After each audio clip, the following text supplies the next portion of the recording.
The emergency klaxon screamed through the corridors of the USS Constellation like a wounded beast, its piercing wail cutting through the pre-dawn darkness as Lieutenant Commander Sarah Chen pressed her face against the porthole of her cramped quarters. Beyond the reinforced glass, the Atlantic Ocean churned in angry gray swells beneath a sky the color of old pewter. Something was wrong terribly, catastrophically wrong, and she could feel it in her bones like an approaching storm. Preparing and narrating this type of story took us long efforts and hard work. So if you are enjoying the story, please consider subscribing to our channel. The ship lurched violently to starboard, throwing her against the bulkhead with enough force to leave a bruise on her shoulder. Emergency lighting bathed everything in hellish red as she struggled to her feet, muscle memory from 15 years of naval service keeping her steady despite the chaos. Through the thin walls, she could hear the thunder of boots on metal decking as the crew scrambled to battle stations. All hands, this is not a drill," came the voice of Captain Morrison over the intercom, his usually unflappable tone betraying the first hints of genuine fear. "Unknown contacts bearing 270, range 12 miles and closing. All weapon systems to ready status immediately." Sarah's blood turned to ice water. 270, due west. That put the contacts directly between the Constellation and the rest of the 7th Fleet, which was spread across 40 square miles of ocean in a standard protective formation around the carrier USS Abraham Lincoln. Whatever was out there had somehow penetrated their outer sensor perimeter without detection, something that should have been impossible given the sophisticated early warning systems she had personally helped design and implement over the past 3 years.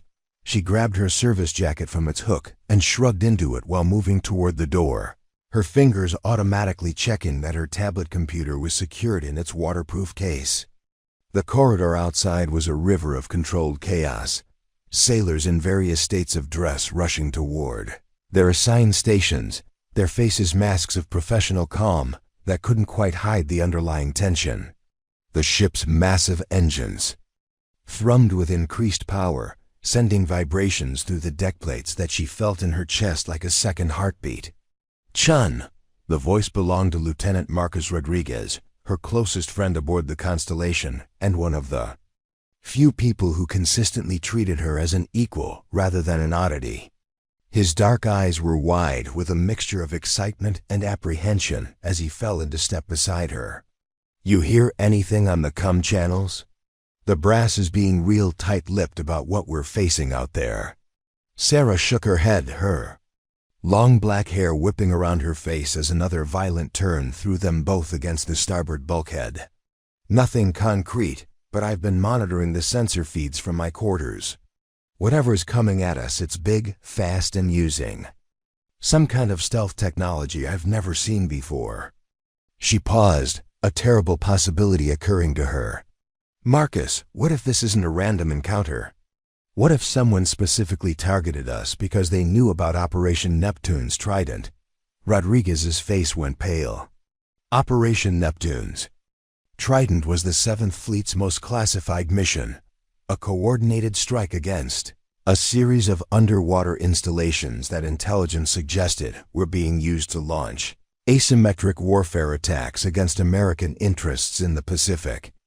Only a handful of people knew the full scope of the operation, and fewer still knew that Sarah had identified a critical flaw in the mission's tactical planning.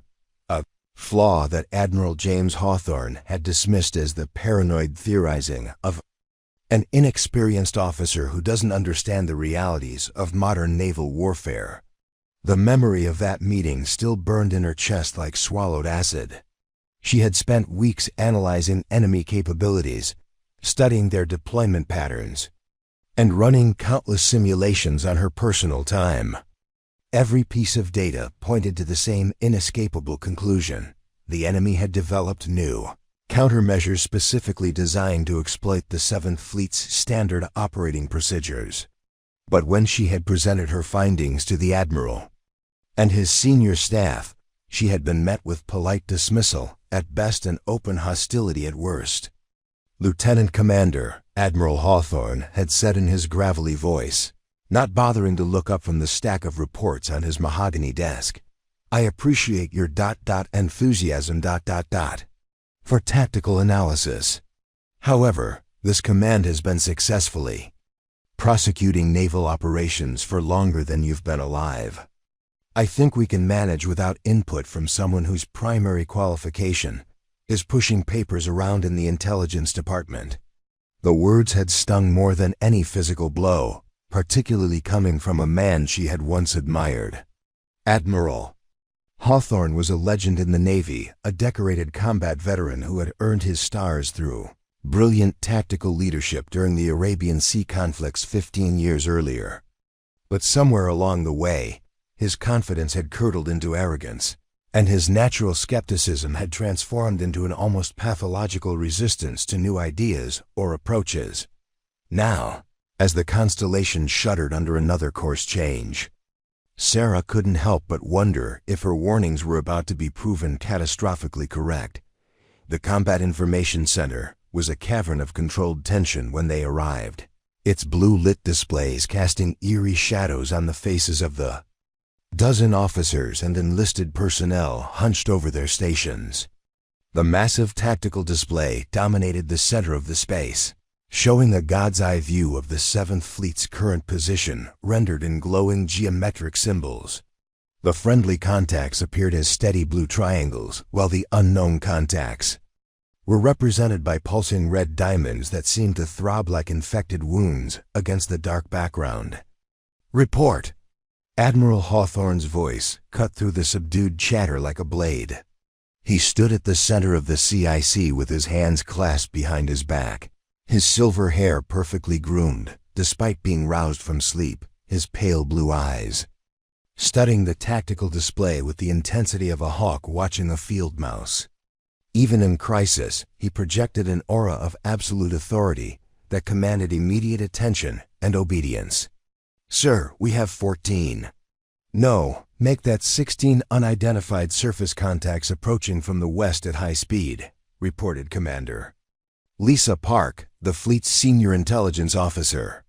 Her voice was steady and professional, but Sarah could see the tension in the way she gripped her stylus. "Based on their radar signatures and movement patterns, we're looking at fast attack craft, probably equipped with advanced anti-ship missiles. Range is now down to 8 miles and closing." Admiral Hawthorne nodded curtly, his expression revealing nothing of his inner thoughts. "Weapons status? All systems ready, sir. We can engage at will." "Very good. Signal the fleet to assume defensive. Formation Delta-7. All escorts to screen the Lincoln while we, Admiral, wait." The words were out of Sarah's mouth before she could stop them, carried by a combination of professional duty and growing desperation. Every eye in the CIC turned toward her, and she felt her cheeks burn with embarrassment and fear. But the tactical display told a story that she couldn't ignore, even at the cost of her career. "Sir, if I may, I believe we're walking into exactly the kind of trap I warned about in my analysis of Operation Neptune's Trident." The temperature in the CIC seemed to drop 10 degrees. Admiral Hawthorne's pale eyes fixed on her like searchlights, and she could practically feel the disapproval radiating from his rigid posture. "Lieutenant Commander Chen, this is neither the time nor the place for your theories. We have a clear and present threat bearing down on us, and I need my officers focused on the immediate tactical situation."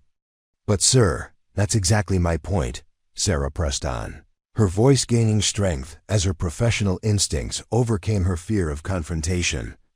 "Look at their approach vector. They're not attacking us, they're hurting us. Those attack craft are positioned to drive us directly into the path they want us to take, and if we follow standard defensive protocols, we're going to sail right into enough." Admiral Hawthorne's voice cracked like a whip, silencing her mid-sentence. "Lieutenant Commander, you will return to your station and monitor communications traffic. Commander Park, initiate defensive formation Delta-7 immediately." "Sarah." felt her heart sink as she watched the Admiral turn his back on her, effectively dismissing both her presence and her concerns. Around the CIC, she could see the mixture of sympathy and embarrassment on the faces of her colleagues. They all knew she was one of the most brilliant tactical analysts in the fleet, but they also knew that challenging Admiral Hawthorne in front of his staff was tantamount to career suicide. As the fleet began to maneuver, according to the admirals' orders, Sarah retreated to her assigned station and called up her personal analysis files on her tablet. The data was all there, laid out in painstaking detail. Enemy submarine positions inferred from acoustic anomalies, unusual electromagnetic signatures that suggested advanced electronic warfare capabilities, and most critically, a pattern of feints and probing. Attacks that indicated sophisticated knowledge of American naval tactics. She watched the tactical display with growing horror as the Seventh Fleet moved into exactly the formation she had predicted would be most vulnerable to the enemy's new capabilities. The surface contacts were indeed hurting them, using their apparent aggression to mask a far more subtle and dangerous game. Somewhere out there, hidden beneath the dark Atlantic waters, she was certain that enemy submarines were moving into position for a coordinated attack that would cripple or destroy America's most powerful naval formation. Lieutenant Rodriguez appeared at her shoulder, keeping his voice low enough to avoid attracting attention. "Sarah, what are you seeing? You look like someone just walked over your grave." She turned her tablet so he could see the analysis she had been working on for the past hour. "Marcus, we're about to lose the entire fleet. Look at these patterns, the way those surface units are positioned, the timing of their approach, even the radio frequencies they're using. It's all designed to push us into a kill zone." Rodriguez studied the data, his expression growing increasingly grim. "Jesus, Sarah, if you're right about this." He trailed off, his eyes moving from the tablet to the tactical display and back. "Again, have you tried to get word to anyone else? Captain Morrison? The other ship commanders? On what authority?" Sarah asked bitterly. "Admiral Hawthorne just humiliated me in front of the entire senior staff. If I try to go around him now, I'll be facing a court-martial for insubordination, assuming I live long enough for them to convene one." The tactical display updated, showing the enemy contacts drawing closer with each passing minute. The Seventh Fleet's escorts had moved into their assigned positions, creating what appeared to be an impregnable defensive screen around the carrier Lincoln. But to Sarah's trained eye, the formation looked more like a perfectly arranged target than a defensive posture. She thought about her younger sister Amy, who was starting her first year at Stanford with dreams of becoming a marine biologist. She thought about her parents, who had sacrificed so much to put her through the Naval Academy, and who still kept her graduation photo on their mantelpiece in their small apartment in San Francisco's Chinatown. She thought about all the sailors aboard the ships of the Seventh Fleet, thousands of young men and women who had entrusted their lives to the wisdom and experience of their commanders. And she thought about the bronze compass her grandfather had given her when she received her commission, compass that had guided him through the battles of the Pacific Theater during World War II. "A good officer," he had told her with tears in his eyes, "always follows her moral compass, even when following orders would be easier." The compass was in her quarters, but she could feel its weight in her chest as if she were carrying it over her heart. Somewhere in the darkness ahead, disaster was approaching with the inexorable certainty of a tidal wave. She could see it coming. With crystal clarity, could trace its path through the data like a navigator plotting a course on a chart. But she was trapped by hierarchy, protocol, and the stubborn pride of a man who would rather risk catastrophe than admit that a junior officer might know something he didn't. The question was, what was she willing to sacrifice to save her fleet? Sarah Chen had not always been the kind of person who challenged admirals in front of their senior staff. Growing up in the narrow confines of her family's apartment above her father's electronics repair shop, she had learned early that survival often meant keeping your head down and your opinions to yourself. The sounds of her childhood were the hum of soldering irons, the chatter of customers speaking Mandarin and Cantonese, and the distant foghorns of ships entering San Francisco Bay, a sound that would eventually call her to a life she could never have imagined. Her father, David Chen, had arrived in America with nothing but a worn suitcase, a faded engineering degree from Beijing University that no one seemed to value, and an unshakable faith that hard work could overcome any obstacle. He had spent his days bent over circuit boards and smartphone screens, his calloused fingers coaxing life back into broken devices while his mind wandered to the advanced telecommunications projects he had once designed for the Chinese military. He never spoke of those days, but Sarah had sometimes caught him staring out the shop window with an expression that mixed longing and regret in equal measure. In China, he had told her once while teaching her to repair a particularly stubborn laptop, "I designed systems that could coordinate communications across entire provinces. Here, I fix teenagers' phones so they can send pictures of their lunch. But you know what? I am still an engineer. Still solving problems. Still making things work that were broken." That philosophy, that dignity lay not in the scale of your work, but in the excellence with which you performed. It had shaped Sarah's approach to everything from high school mathematics to naval intelligence analysis. While other students at the academy focused on leadership theory and military history, she had thrown herself into the technical aspects of modern warfare with an intensity that sometimes worried her instructors. She learned to read sonar signatures like sheet music, to analyze electromagnetic spectra like a sommelier tasting wine, and to spot patterns in seemingly random data that others missed entirely. But technical brilliance, she had discovered, was only part of what the Navy valued. The other part, the ability to work within established hierarchies, to present ideas without threatening egos, to build consensus rather than simply being right, was something that had never come naturally to her. She had watched less capable officers advance past her simply because they knew how to laugh at the right jokes, agree with the right opinions, and never make their superiors feel uncomfortable or inadequate. The irony was that she had joined the Navy specifically because she believed it would reward merit over politics. Her high school guidance counselor, Mrs. Patterson, had painted a picture of military service as a true meritocracy where hard work and competence were the only currencies that mattered. The Navy doesn't care about your last name or who your parents know, she had said with the confidence of someone who had never actually served. They care about results. The reality had proven more complex. Results mattered certainly, but so did presentation, networking, and the subtle art of making your superiors look good even when they were wrong.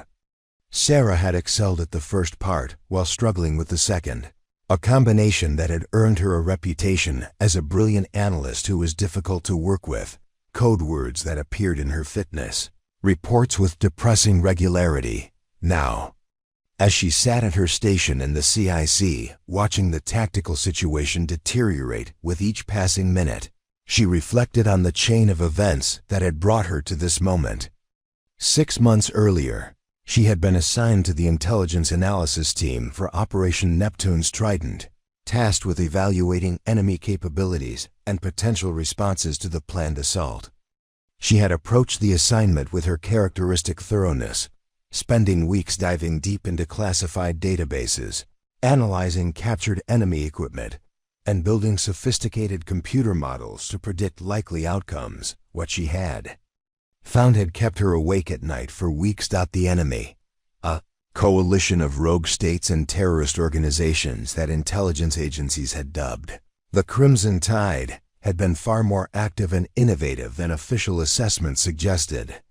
They had been systematically probing American naval defenses for months, testing response times, mapping sensor coverage, and developing countermeasures specifically tailored to exploit weaknesses in standard U.S. Navy tactics. Most disturbing of all, they appeared to have acquired advanced submarine technology from an unknown source. Technology that would allow them to operate undetected in areas that American commanders considered secure. Her initial report had been met with skepticism from her immediate supervisor, Commander Janet Reeves, a career intelligence officer who had built her reputation on careful, conservative analysis that rarely challenged conventional wisdom.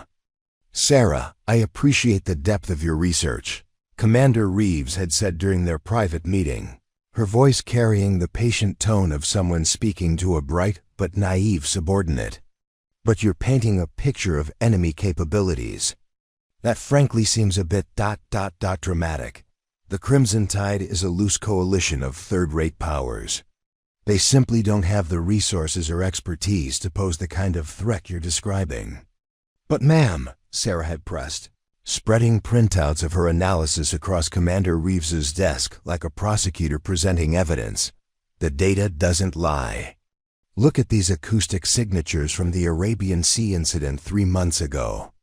Look at the timing of these electronic warfare attacks.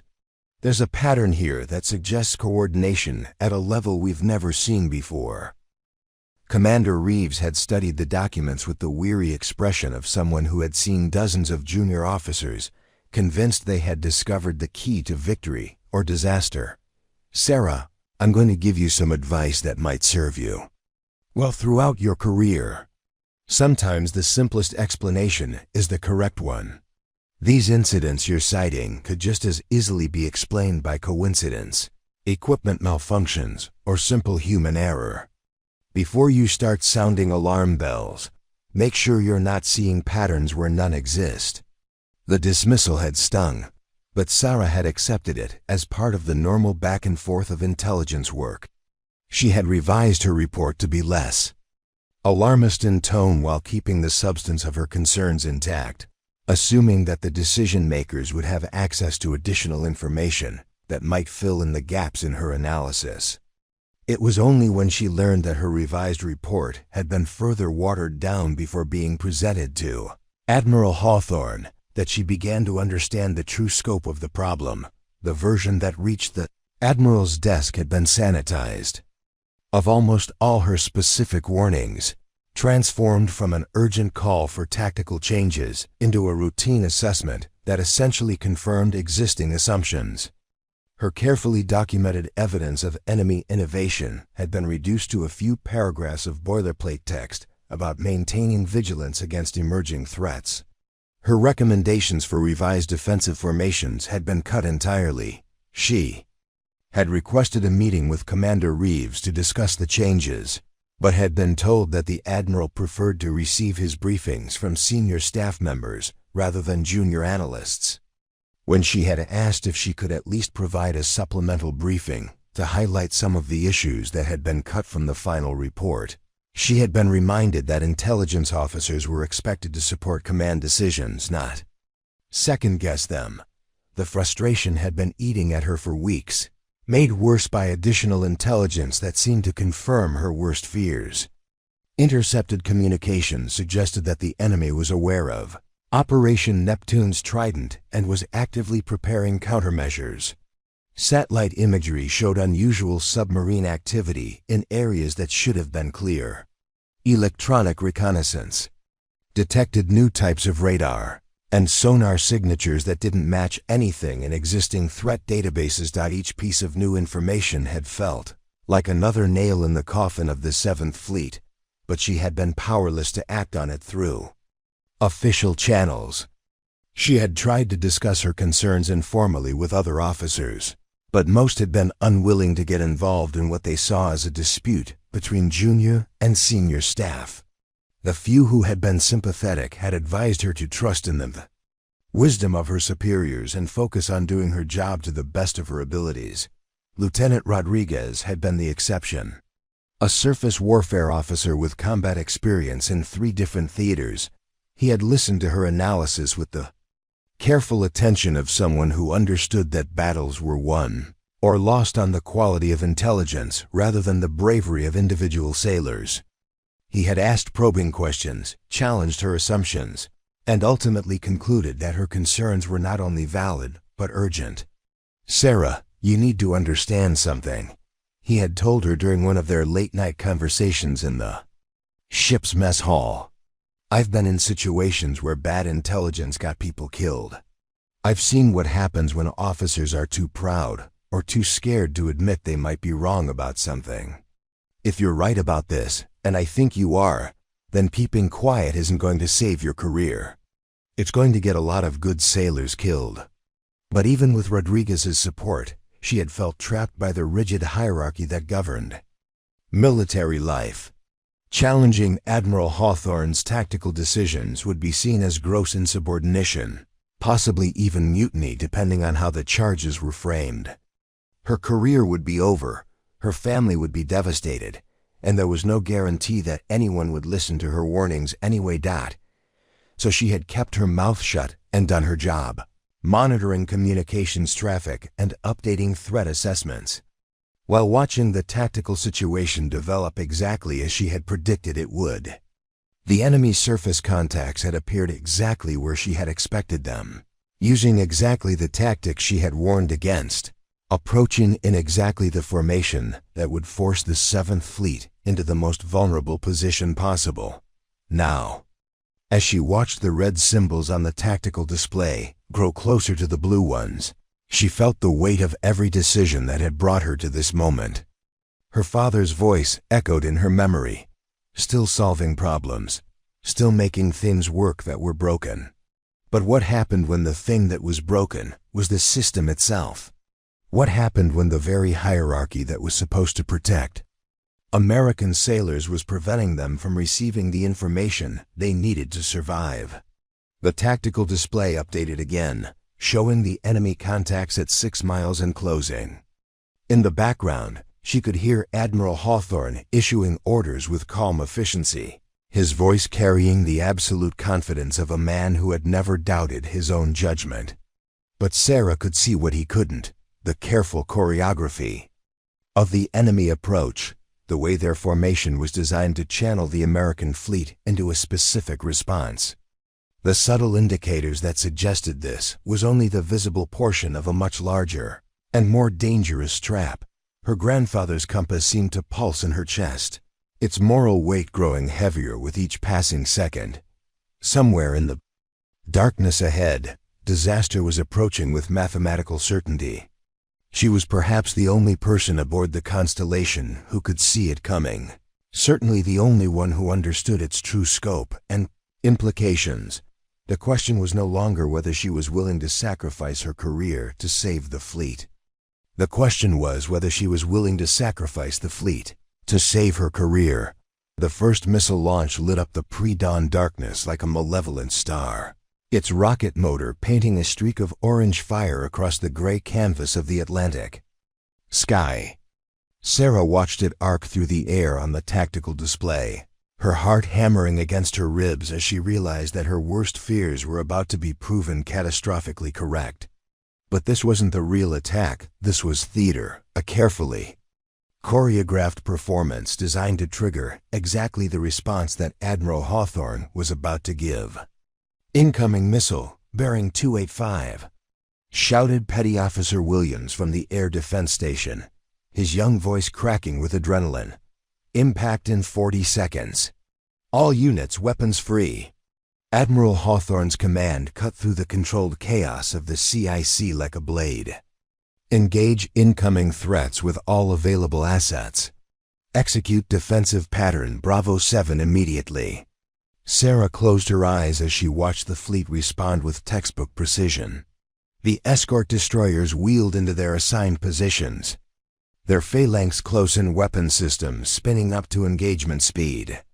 The cruiser USS Gettysburg launched a spread of SM-2 missiles, their smoke trails drawing geometric patterns against the dark sky. Every ship in the formation was performing exactly as their training and doctrine demanded, and exactly as the enemy had predicted they would. The incoming missile was intercepted 3 miles out, its warhead detonating in a brilliant flash that briefly illuminated the churning seas below. A cheer went up from several stations in the CIC, but Sarah felt only a deepening sense of dread. On the tactical display, she could see the enemy surface contacts continuing their approach, But now they were moving in a pattern that would force the American fleet to maintain their current defensive formation while maneuvering toward deeper water. "Admiral," she said, her voice barely above a whisper, "this is exactly what they want us to do." "That missile was just bait too, Lieutenant." "Commander Chen, I thought I made myself clear about your theories," Admiral Hawthorne interrupted without turning to look at her. "Commander Park, what's our current status on those surface contacts?" "Still approaching, sir. Range now 5 miles. We're tracking what appears to be torpedo boats, possibly some kind of fast attack craft. They're maintaining formation but haven't launched any additional missiles." Sarah bit her tongue, forcing herself to remain silent even as she watched the tactical situation develop exactly as her analysis had predicted. The enemy wasn't trying to destroy the 7th Fleet with their surface units. They were hurting them, using the threat of additional missile attacks to force the American ships into deeper water where other assets were waiting. Lieutenant Rodriguez caught her eye from across the CIC and gestured subtly toward his station. She made her way over to him, keeping her movements casual to avoid attracting attention. His display showed a different view of the tactical situation, one focused on underwater contacts and acoustic anomalies. "Sarah, look at this," he whispered, pointing to a series of faint contacts on his sonar display. "I'm seeing what might be submarine signatures, but they're not showing up clearly. It's like they're using some kind of advanced quieting technology." Sarah studied the display, her trained eye picking out the subtle patterns that indicated the presence of multiple underwater contacts. They were positioned in a classic ambush formation, spread across the fleet's likely path of advance, but remaining just at the edge of reliable detection range. "Marcus, how many do you count?" "Hard to say for certain, but I'm seeing at least 8, maybe more. And they're all in positions where they'd have perfect firing solutions once we move into deeper water." He paused, his face pale in the blue glow of his displays. "Sarah, if you're right about this, we're sailing into a submarine wolf pack." The tactical display updated again, showing the 7th Fleet beginning to execute Admiral Hawthorne's orders. The massive carrier Lincoln was at the center of the formation, surrounded by a protective screen of cruisers and destroyers. It was an impressive sight, the concentrated naval power of the world's most advanced maritime force arranged in perfect geometric precision. But to Sarah's eyes, it looked more like a funeral procession than a battle formation. "Contact, torpedo in the water!" The shout came from sonar technician First Class Maria Santos, one of the most experienced underwater surveillance specialists in the fleet. "Bearing 090, range approximately 4 miles. High-speed screws, definitely hostile." The CIC erupted into controlled chaos as damage control teams raced to their stations and weapons officers began calculating firing solutions. But Sarah's attention was focused on the tactical display, where she could see the torpedoes projected. Path intersecting with the destroyer USS McCampbell, one of the fleet's newest and most capable ships. Home to 300 sailors who had no idea they were about to become the opening casualties of a carefully planned ambush. USS McCampbell. Emergency turn to starboard. Admiral Hawthorne's voice carried the absolute authority of command, but Sarah could hear the first hints of uncertainty creeping in around the edges. "Deploy countermeasures immediately." On the display, she watched the McCampbell begin its evasive maneuver, its wake turning from straight to serpentine as Captain Jennifer Walsh fought to save her ship and crew. The destroyer's anti-torpedo systems came online, filling the water on the vessel with acoustic decoys and explosive noisemakers, designed to confuse incoming weapons. But Sarah knew it wouldn't be enough. The torpedo's approach angle had been calculated to minimize the effectiveness of standard countermeasures. "Admiral," she said, her voice cutting through the noise of the CIC with surprising clarity, "the McCampbell needs to execute a crash stop, not a turn. That torpedo is programmed for their current speed profile." Admiral Hawthorne spun to face her, his pale eyes blazing with fury. "Lieutenant Commander, you will." His words were cut off by the thunderous roar of an explosion that shook the Constellation from bow to stern. Through the CIC's reinforced windows, they could see a column of fire and smoke rising from the position where the McCampbell had been attempting its evasive maneuver. The destroyer was still afloat, but her forward section was clearly damaged, and she was beginning to list to port as damage control teams fought to contain the flooding. "McCampbell reports torpedo impact, forward magazine," came the voice of the fleet communications officer, his professional calm barely masking the horror of what they were witnessing. "Casualties unknown at this time. They're requesting immediate assistance." Sarah felt her heart break as she watched the wounded destroyer struggle to maintain her position in the formation.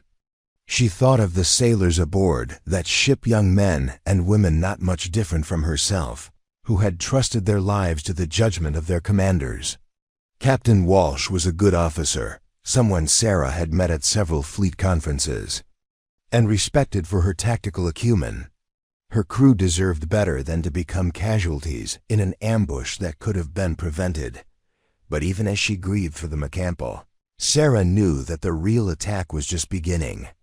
The torpedo strike had been designed to wound rather than kill, to create a humanitarian crisis that would force the American fleet to alter their formation and expose themselves to follow-up attacks. On the tactical display, she could see additional underwater contacts beginning to move, converging on the 7th Fleet from multiple directions. "Admiral, we're being attacked by a coordinated submarine wolfpack," she said, her voice carrying the flat certainty of absolute knowledge. "They've been tracking us for hours, positioning themselves for exactly this scenario. If we continue on our current course, they'll pick us apart one ship at a time." Admiral Hawthorne's face had gone gray, but his voice remained steady. "Commander Park, confirm Lieutenant Commander Ching's assessment. Are we dealing with multiple submarine contacts?"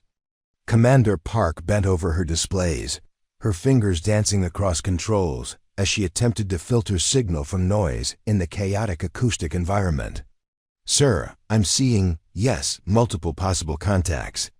At least 6 confirmed, possibly more. They appear to be positioned in a coordinated attack formation." The admission seemed to age Admiral Hawthorne 10 years in as many seconds. Sarah watched him process the information, saw the moment when his tactical training overcame his personal animosity and forced him to confront the reality of their situation. The 7th Fleet was trapped in the middle of the most sophisticated naval ambush in modern history, and the officer he had been dismissing as a paranoid theorist was the only one who had seen it coming. "All units, emergency turn to port," he ordered, his voice carrying newfound respect for the danger they faced. "Flank speed. We need to break out of this engagement area immediately." But Sarah knew it was already too late for standard evasive maneuvers. The enemy had planned for every contingency, positioned their assets to account for every possible American response. As the fleet began to turn, additional torpedo launches lit up the sonar displays like a deadly constellation. The submarines had been waiting for exactly this moment, when the American ships would be forced to present their broadsides while maneuvering at high speed. Multiple torpedo launches. Sonar technician Santos's voice cracked with strain. "Count. Jesus, I'm seeing at least 12, maybe more. They're coming from all directions." The tactical display became a maze of intersecting threat vectors as enemy torpedoes converged on the 7th Fleet from multiple bearings. Sarah watched in horror as the mathematical certainty of the trap became visible in glowing red lines that crisscrossed the blue symbols representing American ships. The enemy had turned the entire engagement area into a killing field, using their surface units to herd the fleet into position while their submarines prepared to deliver the killing blow. "Admiral," she said, her voice steady despite the chaos erupting around them, "I need 5 minutes with the tactical display and full access to the fleet communication system." I can get us out of this, but I need you to trust me." Admiral Hawthorne looked at her for a long moment, his pale eyes weighing. Her words against 15 years of naval experience and personal pride. Around them, the CIC was a symphony of controlled panic as officers and enlisted personnel fought to track incoming threats and coordinate defensive responses. The tactical display showed a situation that was rapidly spiraling beyond the ability of conventional tactics to resolve. "Commander Park, transfer tactical control to Lieutenant Commander Chen," he said finally, his voice carrying the weight of a man making what might be the most important decision of his career. "All stations follow her lead." Sarah felt the weight of command settle on her shoulders like a physical burden as every eye in the CIC turned toward her. Somewhere in the darkness beyond the Constellation's hull, thousands of sailors were depending on decisions she was about to make in the next few minutes. The enemy had planned meticulously for this moment, but they had made one critical error. They had assumed that American commanders would respond to their trap with predictable, doctrinally correct tactics. She intended to prove them wrong. Sarah's fingers moved across the tactical display with the fluid precision of a concert pianist, her 15 years of training and analysis crystallizing into a moment of perfect clarity. The chaos around her, the shouted orders, the proximity alarms, the distant thunder of explosions faded into background noise as she focused on the geometry of death that surrounded the Seventh Fleet. Every red symbol on the display represented a submarine loaded with enough firepower to send an American warship to the bottom. But she could see something that the enemy commanders couldn't, the mathematical flaw in their perfect trap. "All units, this is Constellation Actual," she said into the fleet communication system, her voice carrying across 40 square miles of ocean to reach every ship in the formation. "Ignore previous maneuvering orders. Execute emergency formation. Tango-Seven, repeat, Tango-Seven. Acknowledge immediately." The response was immediate and confused. Tango-Seven wasn't a standard fleet formation. It was something Sarah had developed during her analysis of asymmetric warfare tactics, a theoretical response to coordinated submarine attacks that had never been tested in actual combat. To most of the ship commanders, it probably sounded like the desperate improvisation of an officer who was in over her head. "Constellation, this is Lincoln Actual," came the voice of Admiral Rebecca Stone, commander of the carrier group and one of the most respected tacticians in the Navy. "Confirm your last transmission. Are you ordering the fleet to break formation?" Sarah could hear the skepticism in Admiral Stone's voice, and she knew that she had perhaps 30 seconds to convince the most senior officer in the 7th Fleet to trust the judgment of a lieutenant commander they had barely heard of. The tactical display showed incoming torpedoes closing on multiple ships, their projected impact times counting down like digital death sentences. "Admiral Stone, this is Lieutenant Commander Chen, Intelligence Analysis," she said, forcing her voice to remain steady while her hands continued to work the tactical controls. "The enemy has positioned their submarines assuming we'll follow standard defensive doctrine. Formation Tango-Seven will collapse our profile into a tight defensive cluster, forcing their torpedoes to converge on the same target area. Their weapons will interfere with each other's guidance systems, creating gaps we can exploit." There was a pause that lasted an eternity, filled only by the mechanical chatter of printers and the urgent whispers of damage control teams. Sarah watched the tactical display count down the seconds until impact, knowing that every moment of hesitation brought them closer to catastrophe. Then Admiral Stone's voice crackled across the communications channel, carrying the authority of absolute command. "All units, acknowledge Tango-Seven formation. Execute immediately. Lincoln Actual out." The response was immediate and spectacular.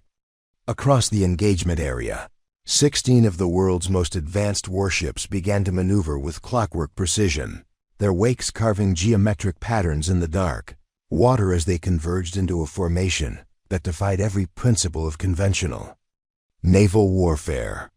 Instead of spreading out to minimize damage from incoming torpedoes, they were clustering together like a school of fish facing a predator, seemingly suicidal tactic that would either save them all or doom them to collective destruction. "Jesus Christ," whispered Lieutenant Rodriguez from his station, watching the maneuver unfold on his display. "Sarah, I hope you know what you're doing. If this doesn't work—" "It'll work," Sarah replied with more confidence than she felt her eyes tracking the convergence of friendly and hostile forces on the main tactical display. The enemy submarines are using advanced torpedoes with electromagnetic proximity sensors. When those weapons get close enough to each other, their guidance systems will start to interfere. We just need to make sure they all arrive at the same place at the same time. The formation that emerged from the chaos looked nothing like anything in the tactical manuals. The massive carrier Lincoln sat at the center like a steel island, surrounded by her escorts in concentric rings that presented the smallest possible target profile while maximizing their collective defensive firepower. It was beautiful in its geometric precision, but Sarah knew that beauty meant nothing if her calculations were wrong. The first torpedoes reached the fleet's defensive perimeter exactly 67 seconds after she had given the order to execute. Tango-Seven. Sarah held her breath as she watched their tracks converge on the tactical display. Red lines of death intersecting in a complex web that should have spelled doom for every ship in the formation.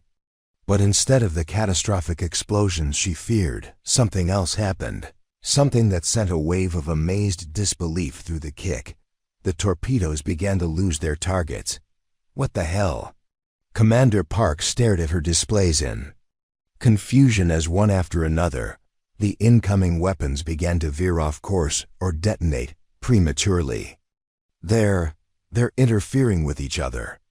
The magnetic fields from their guidance systems are creating cross-interference patterns. Exactly, Sarah breathed, feeling a wave of relief so intense it made her knees weak. The enemy assumed we'd maintain standard defensive spacing. They calibrated their torpedoes for individual ship engagements, not for a concentrated target environment. We just turned their advanced technology against them. But even as she celebrated this tactical victory, Sarah knew that the real test was still coming. The submarine commanders who had planned this ambush weren't amateurs. They would adapt quickly to the unexpected American response. On the tactical display, she could already see the enemy surface units beginning to maneuver for a follow-up attack, their movements indicating a shift to more conventional anti-ship missile tactics. "Admiral," she said, turning to face Admiral Hawthorne, "we've disrupted their first wave, but they'll adjust their targeting algorithms within minutes. We need to press our advantage while we still have the initiative." Admiral Hawthorne nodded slowly, his face reflecting a mixture of professional admiration and personal humility that Sarah had never seen from him before. "What do you recommend, Lieutenant Commander?" Sarah called up a new display showing the estimated positions of the enemy submarines based on their torpedo launch points. They were spread across the engagement area in what had seemed like perfect ambush positions, but their commitment to the coordinated attack had revealed their locations with mathematical precision. "Sir, we can turn this ambush inside out," she said, her voice gaining strength as the tactical possibilities became clear. "Those submarines sacrificed concealment for coordination. Now we know exactly where they are, and they're trapped in positions they chose for offensive operations, not defensive ones. If we attack them simultaneously from multiple vectors, we turn the hunters into the hunted," Admiral Hawthorne finished, his pale eyes beginning to gleam with the prospect of reversing their desperate situation. "Commander Park, signal all units to prepare for coordinated anti-submarine operations." And Commander ... "Sir? Make sure Lieutenant Commander Chen has whatever she needs to prosecute this attack. She has tactical control until further notice." The transformation that followed was like watching a master conductor take control of an orchestra that had been playing cacophonous noise. Under Sarah's direction, the 7th Fleet evolved from a defensive formation designed to survive an ambush into an offensive weapon system designed to hunt and kill submarines. The destroyer USS Porter led the charge, her sophisticated sonar systems painting acoustic pictures of the underwater environment, while her AS-ROC anti-submarine rockets prepared to deliver destruction to targets that thought themselves safely hidden. Porter reports firm contact on target designated Sierra 1, reported the communications officer. Range 4,000 yards, bearing 270. Request permission to engage. Permission granted, Sarah replied without hesitation. All units with firing solutions on confirmed submarine contacts, weapons free. Coordinate your attacks to ensure maximum coverage. The ocean erupted in controlled violence as the American fleet unleashed its anti-submarine arsenal. Rockets streaked through the air carrying guided torpedoes that would begin hunting for their targets the moment they hit the water. Helicopter-launched torpedoes from the carrier's air wing added their own deadly contributions to the coordinated assault. Even the surface ships that had been playing cat and mouse with the American destroyers found themselves under attack as crews. Missiles reached out across the engagement area to settle old scores, but it was the systematic destruction of the submarine wolfpack that would be remembered as the tactical masterstroke of the engagement. One by one, the underwater predators that had seemed so threatening only minutes before fell victim to the very coordination that had made them dangerous.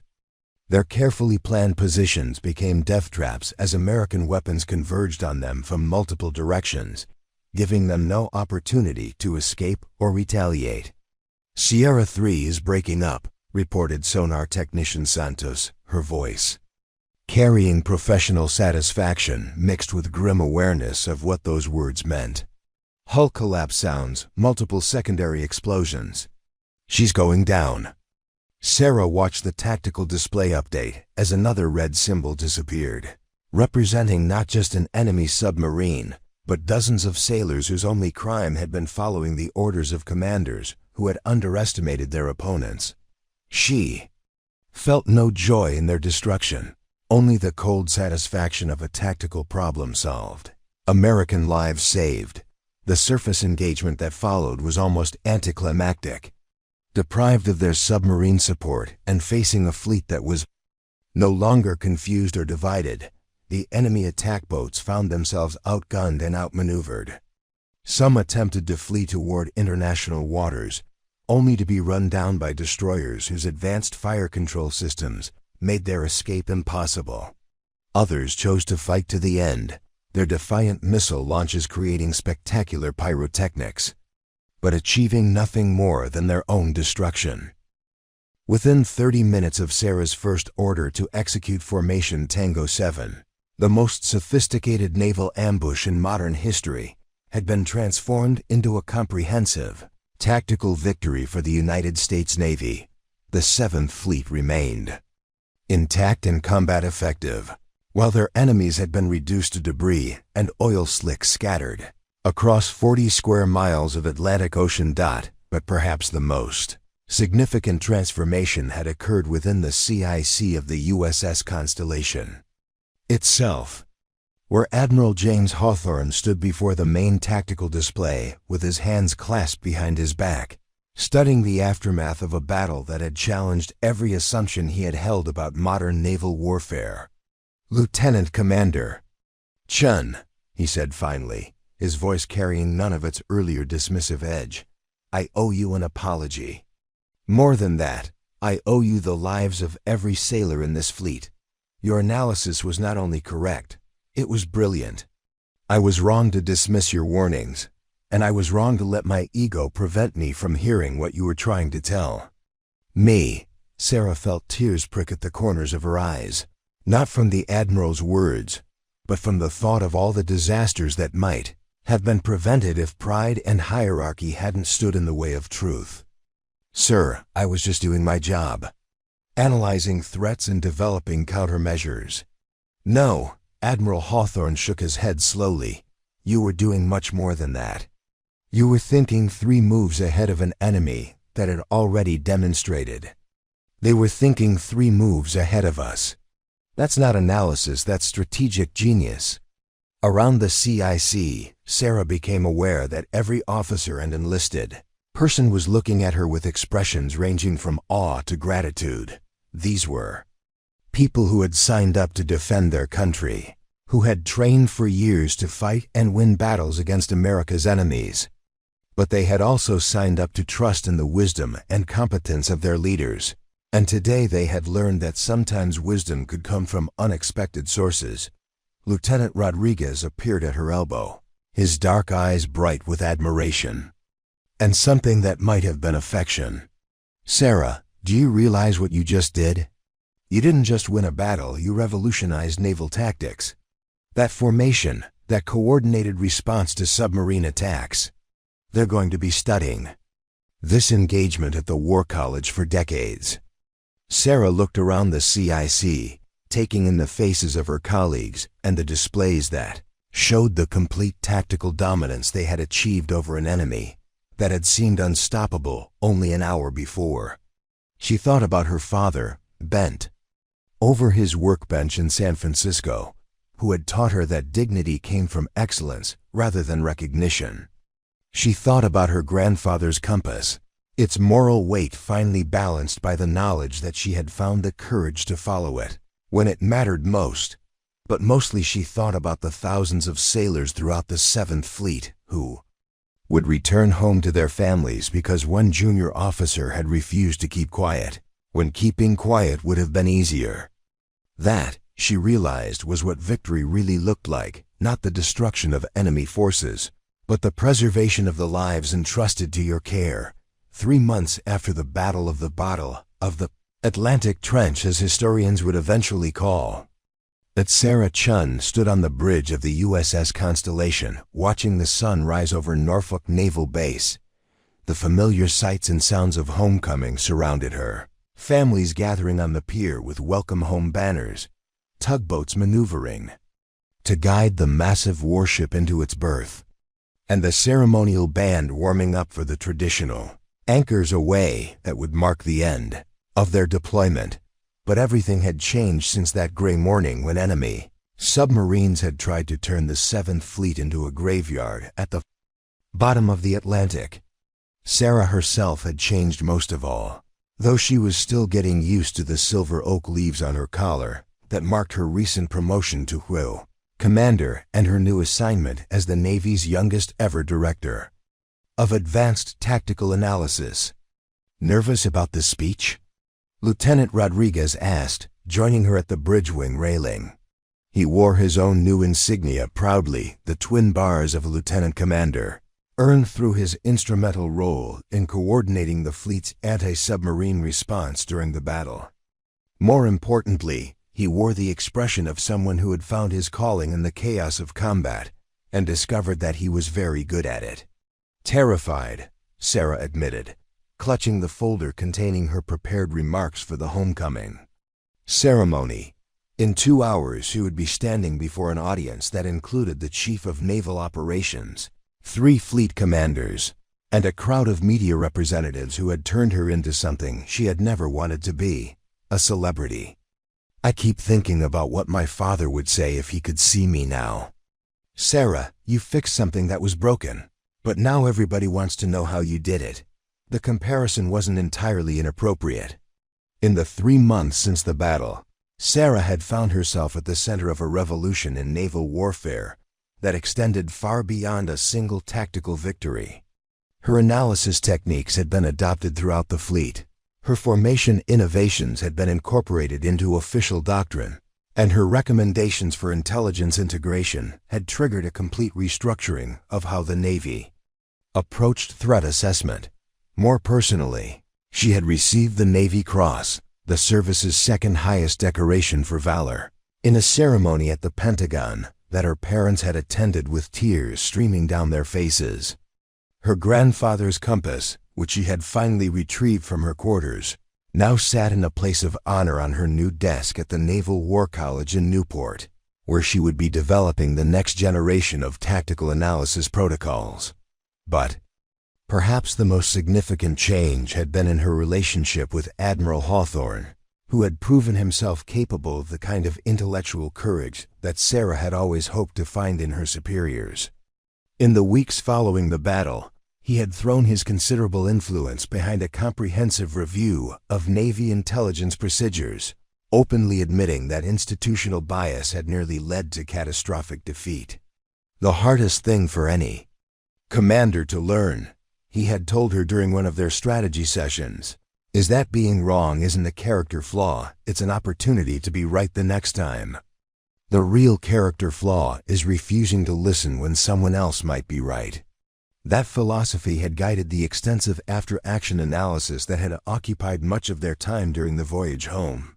Every aspect of the engagement had been dissected, analyzed, and documented to ensure that the lessons learned would benefit future commanders facing similar threats. Sarah had written most of the tactical recommendations herself, but she had insisted that the document carry Admiral Hawthorne's signature alongside her own, a gesture that had surprised and moved the senior officer. "Commander Chen, you honor an old sailor," he had said when she explained her reasoning. "But more than that, you demonstrate the kind of professional generosity that makes great officers into great leaders. The Navy is fortunate to have you." The tugboats were maneuvering the Constellation into position now, their powerful engines churning the harbor water into foam as they guided the massive ship toward her berth. On the pier below, Sarah could see her parents waiting in the crowd. Her father's familiar figure made smaller by distance, but still recognizable by his characteristic posture, shoulders straight, hands clasped behind his back, the stance of someone who had learned to find dignity in any circumstance. Next to them stood Captain Jennifer Walsh, the commanding officer of the USS McCampbell, who had flown in specifically to attend the homecoming ceremony. Her ship had spent 2 months in dry dock repairing the damage from the torpedo strike that had nearly cost them the entire engagement, but she had used that time to study Sarah's tactical innovations and implement them throughout her cruise training regimen. "You know what the best part of all this is?" Rodriguez continued, following her gaze toward the crowd on the pier. "It's not the medals or the promotions or the magazine articles.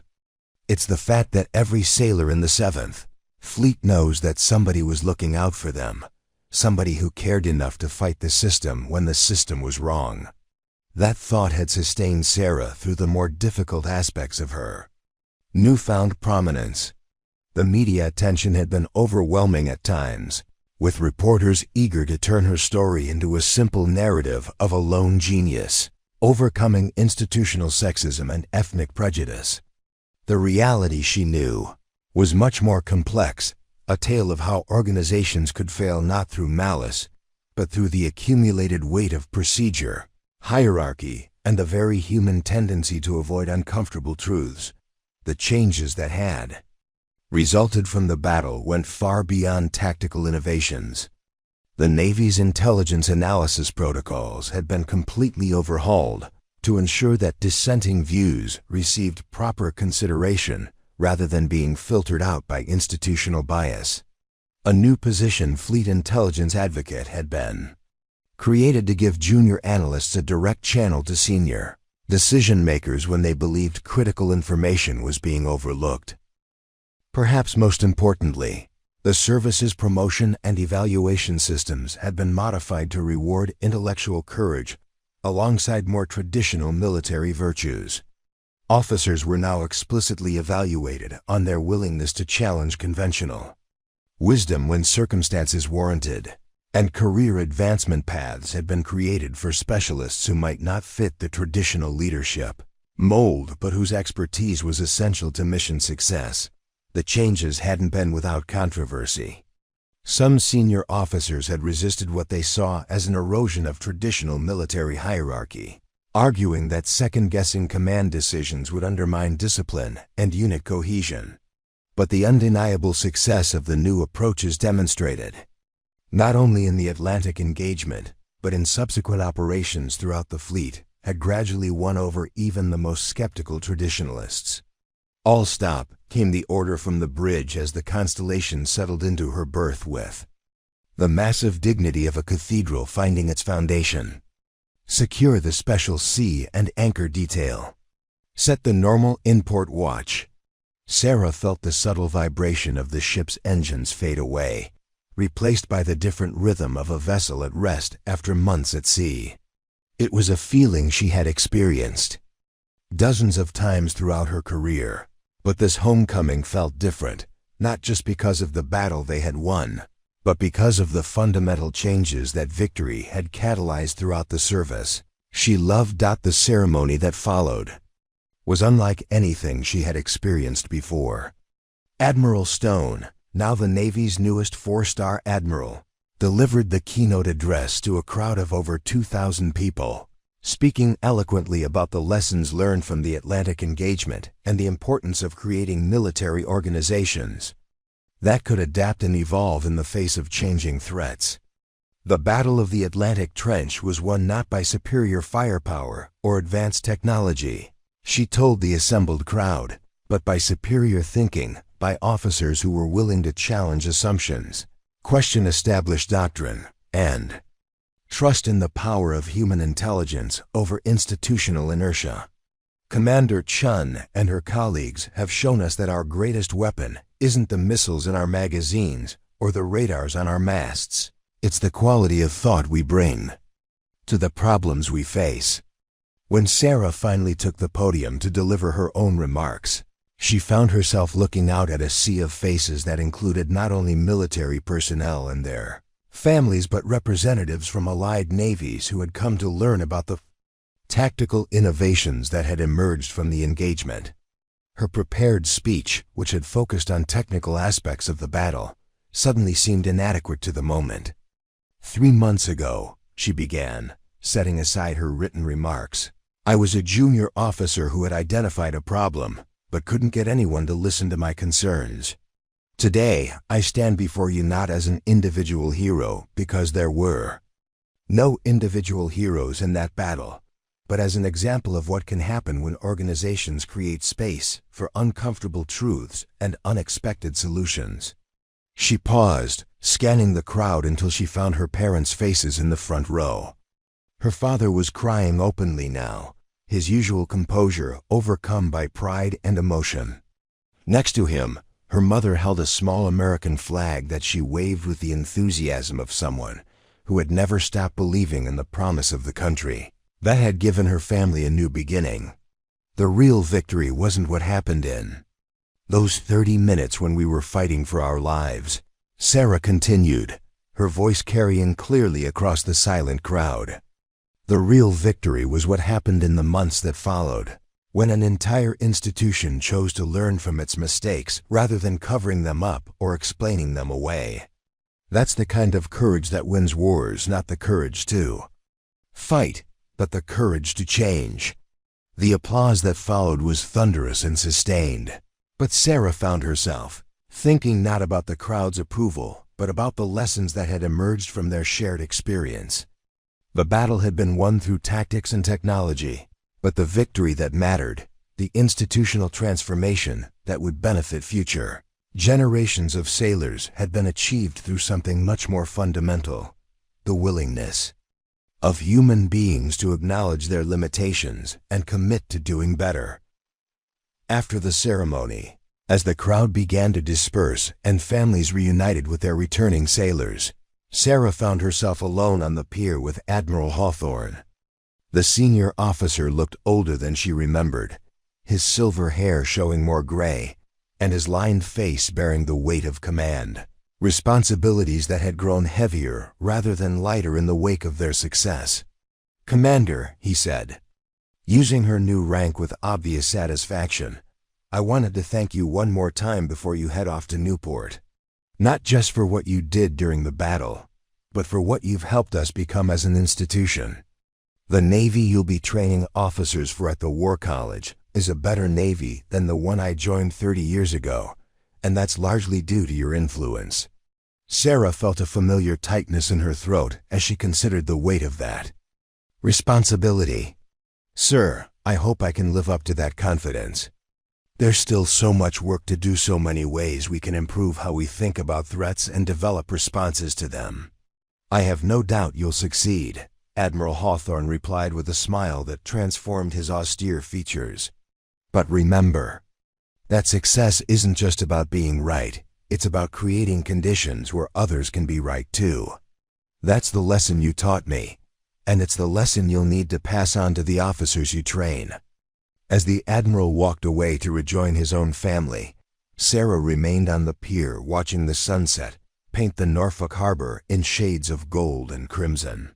The Constellation loomed beside her, a steel monument to American naval power, but also to the human beings who gave that power meaning and purpose.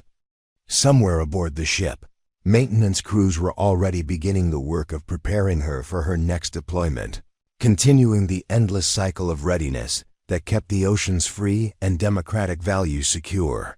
But Sarah knew that the most important work, the work of ensuring that the lessons of the Atlantic Trench were never forgotten, would be happening in classrooms and briefing rooms, in strategy sessions and simulation exercises.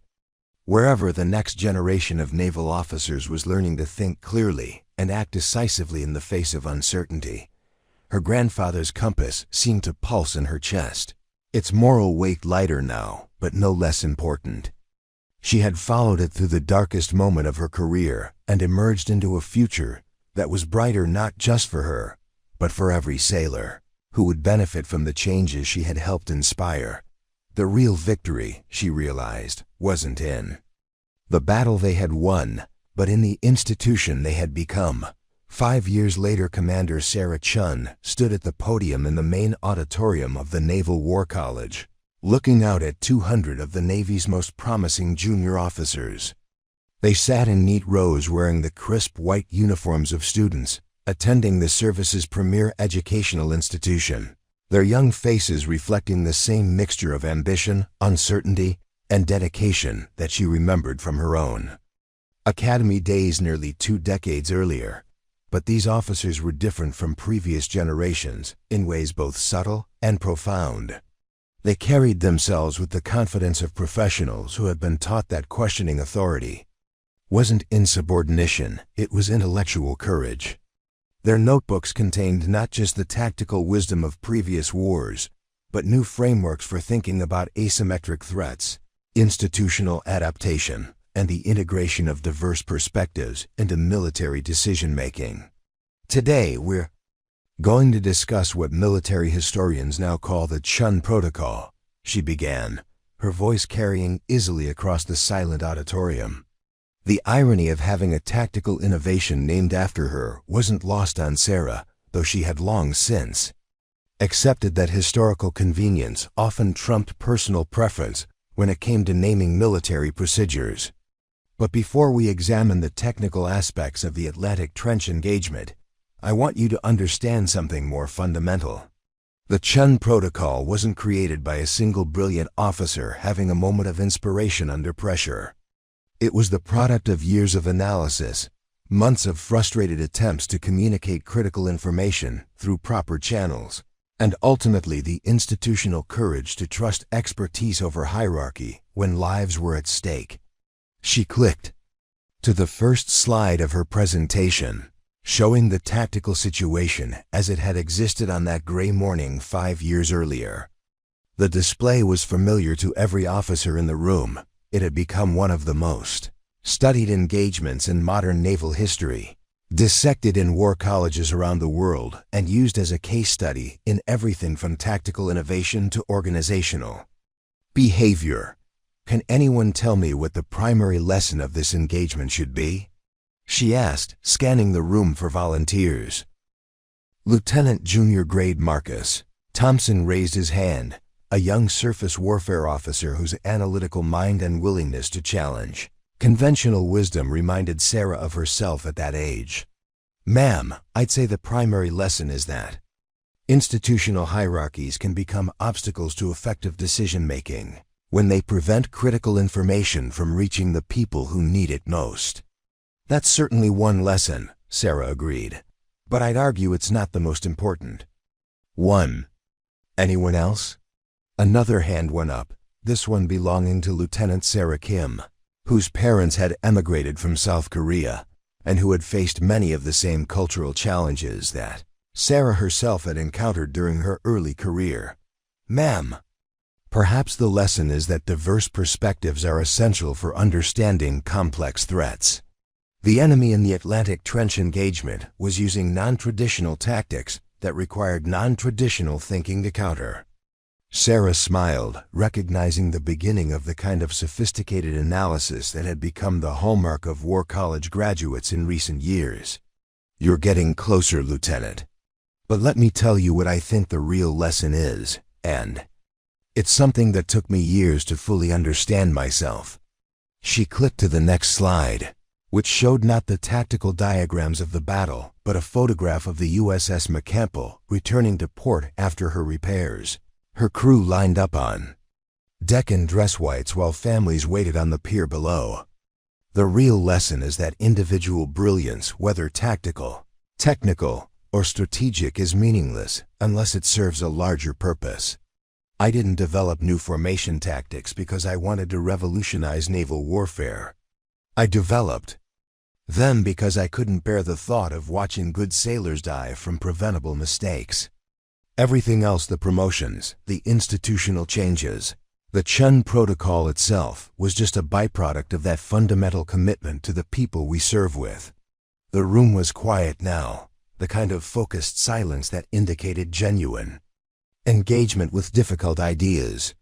These officers had all chosen to attend the War College's advanced tactical program, meaning they were already among the Navy's intellectual elite.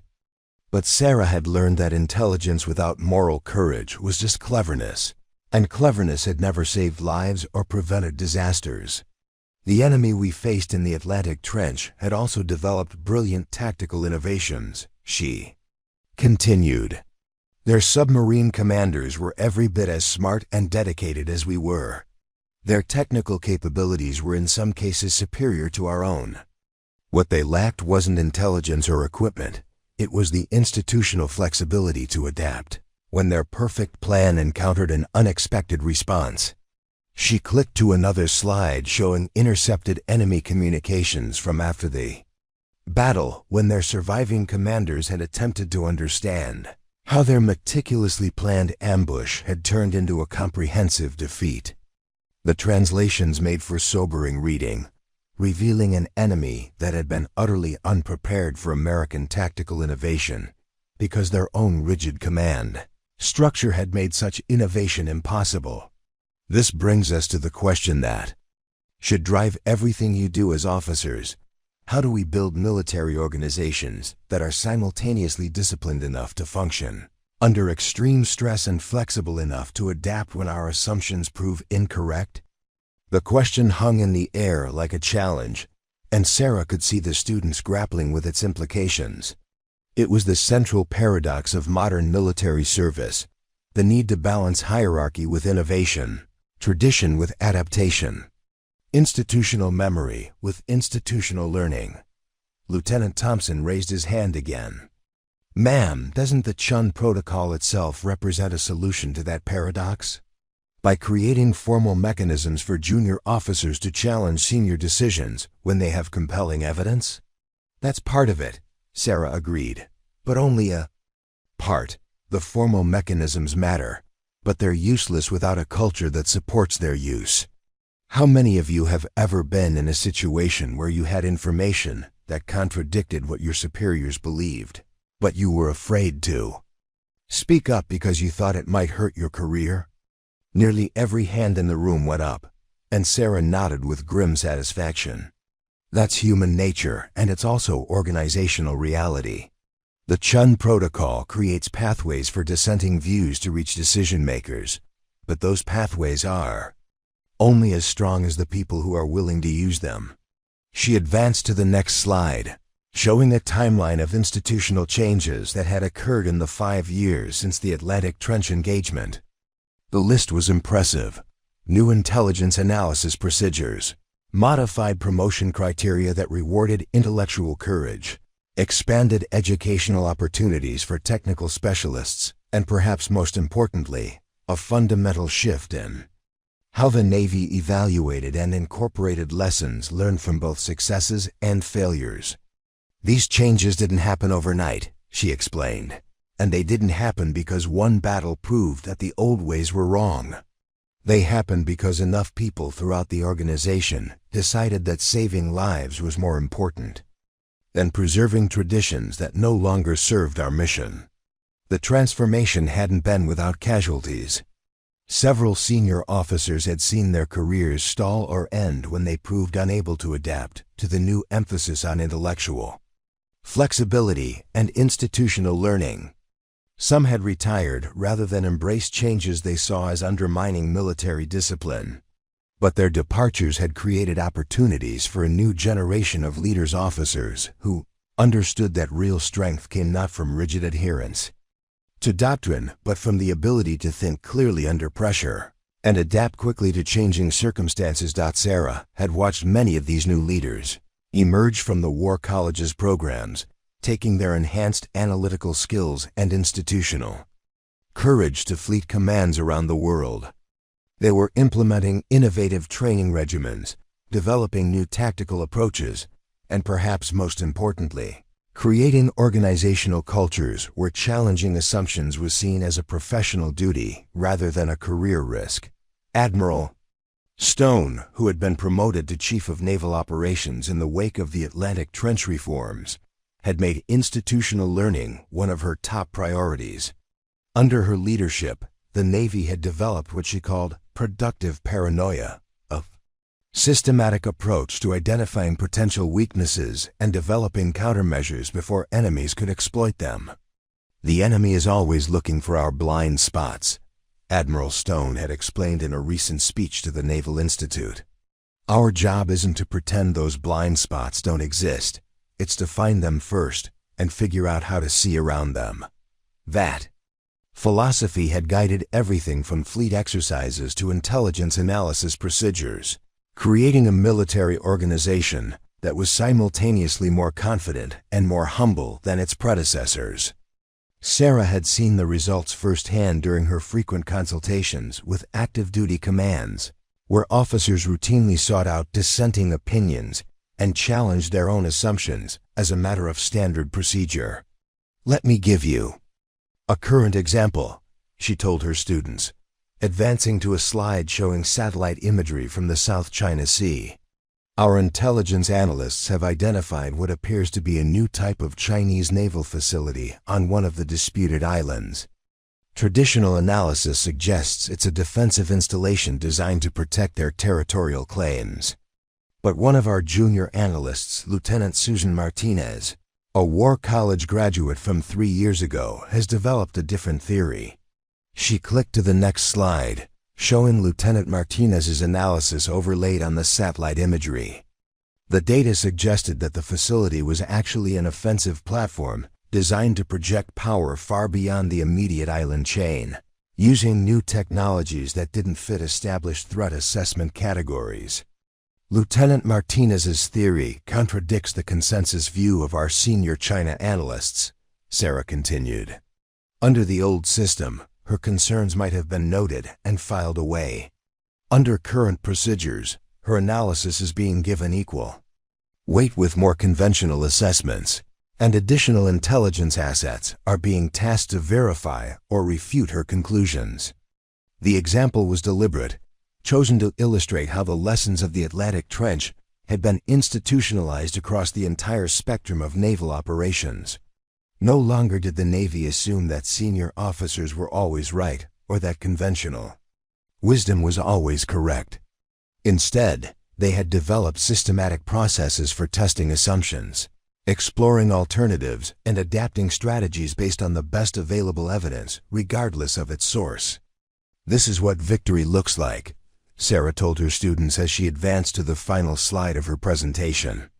"Not the destruction of enemy forces, though that sometimes becomes necessary. Real victory is building institutions that can learn, adapt, and improve over time, organizations that are stronger after facing challenges than they were before."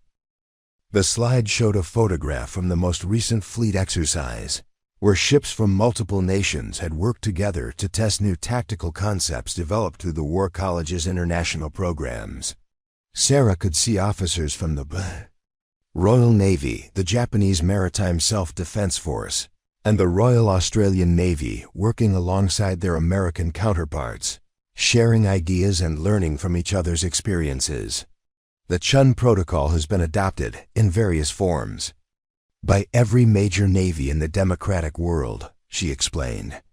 Not because it represents some kind of tactical genius, but because it codifies principles that should govern any learning organization: intellectual humility, systematic skepticism, and the moral courage to act on uncomfortable truths. As her students filed out of the auditorium, chattering excitedly about the implications of her presentation, Sarah remained at the podium reviewing her notes. In an hour, she would be conducting a similar class for senior officers attending the War College's flag-level course, where the focus would shift from tactical innovation to strategic leadership and institutional transformation.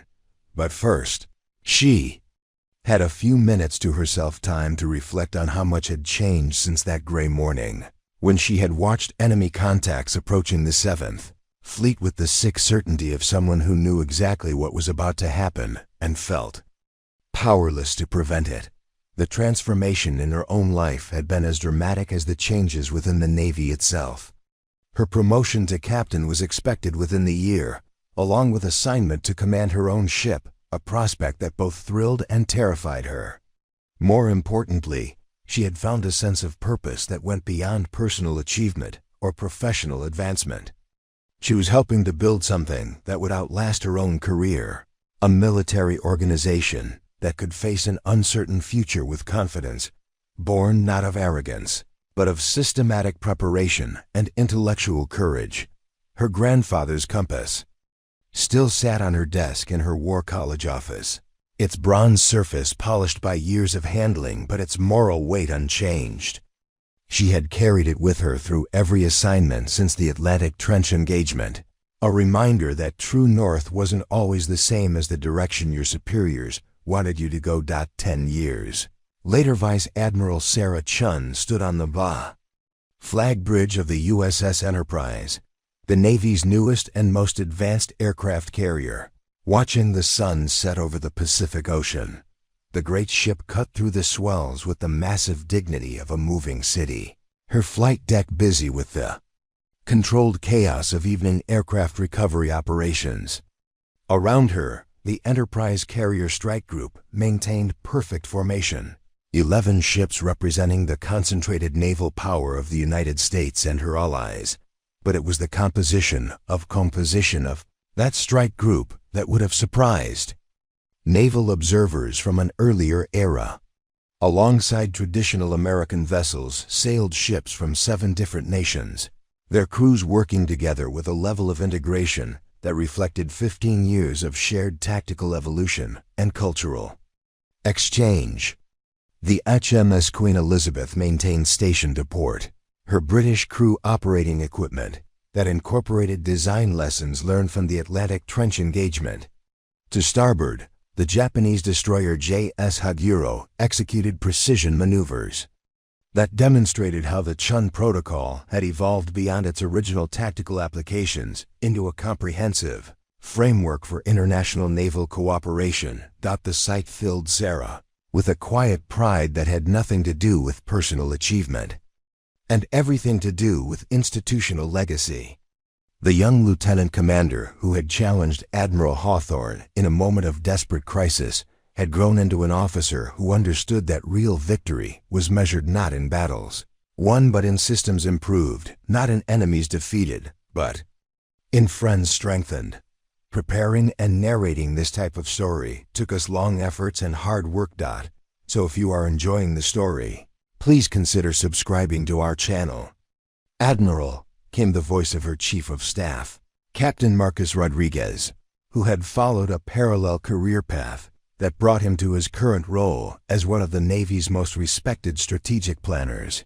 We're receiving updates from the North Atlantic exercise. The simulation results are showing promising data on the new formation variants.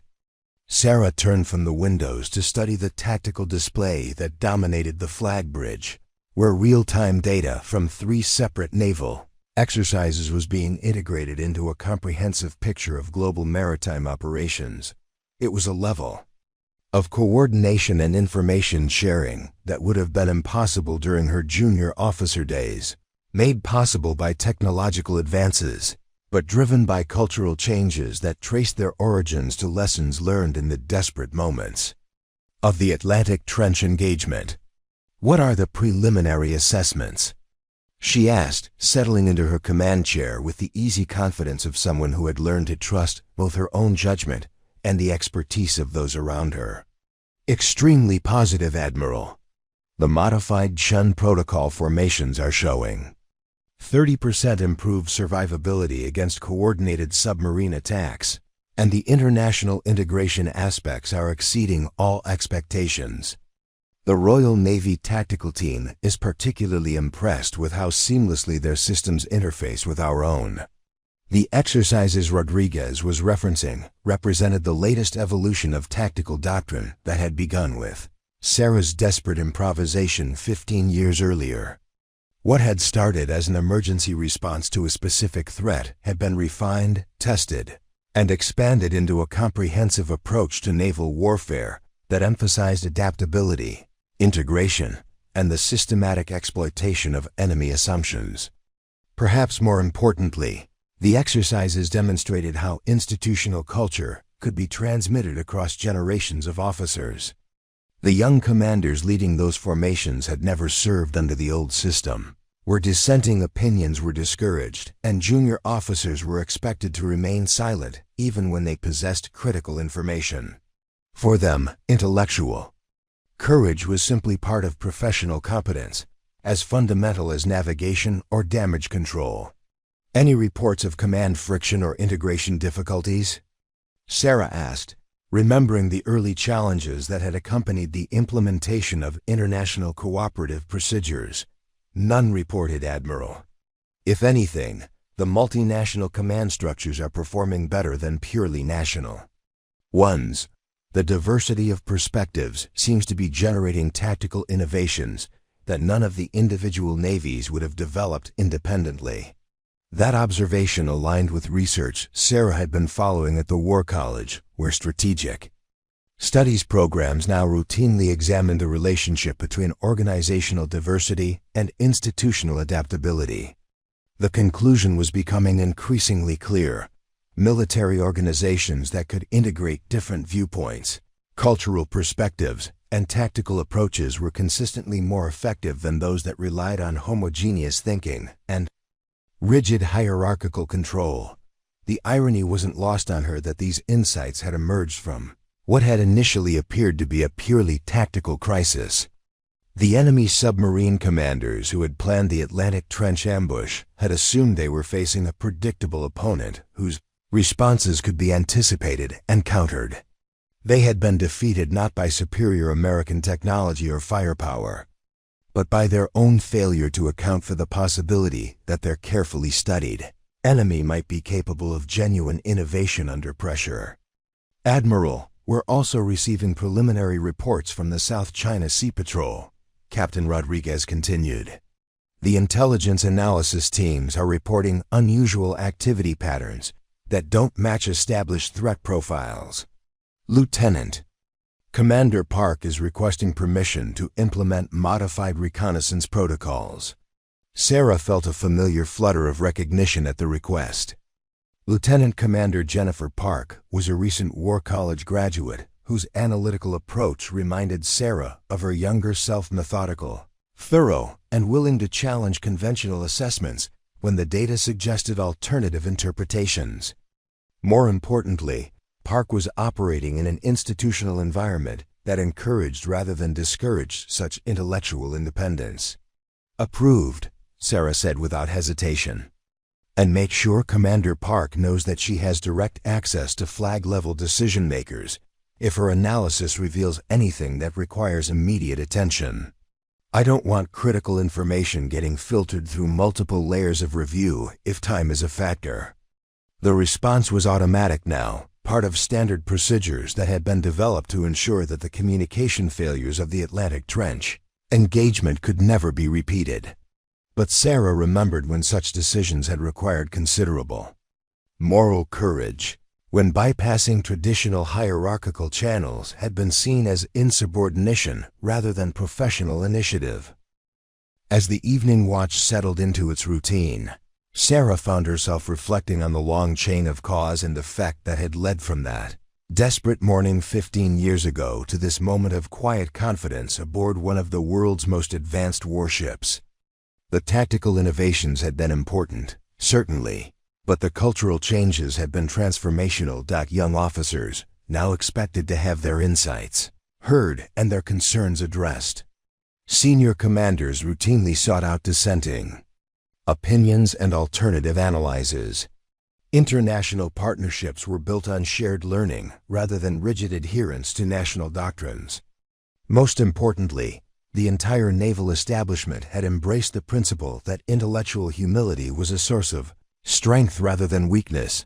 The transformation hadn't been limited to the Navy, either.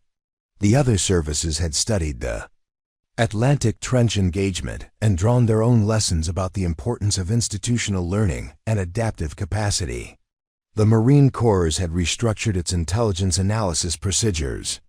The Air Force had modified its mission planning protocols to better incorporate input from junior officers with specialized expertise.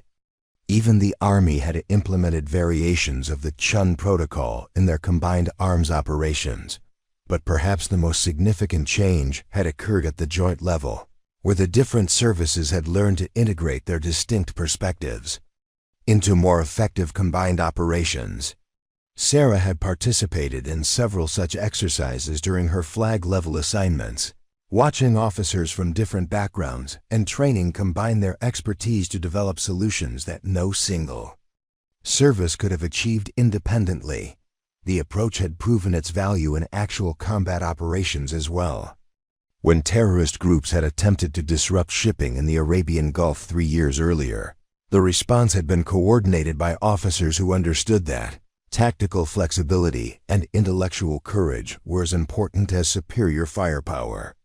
The operation had been completed with minimal casualties and maximum effectiveness, demonstrating how institutional learning could be translated into operational success.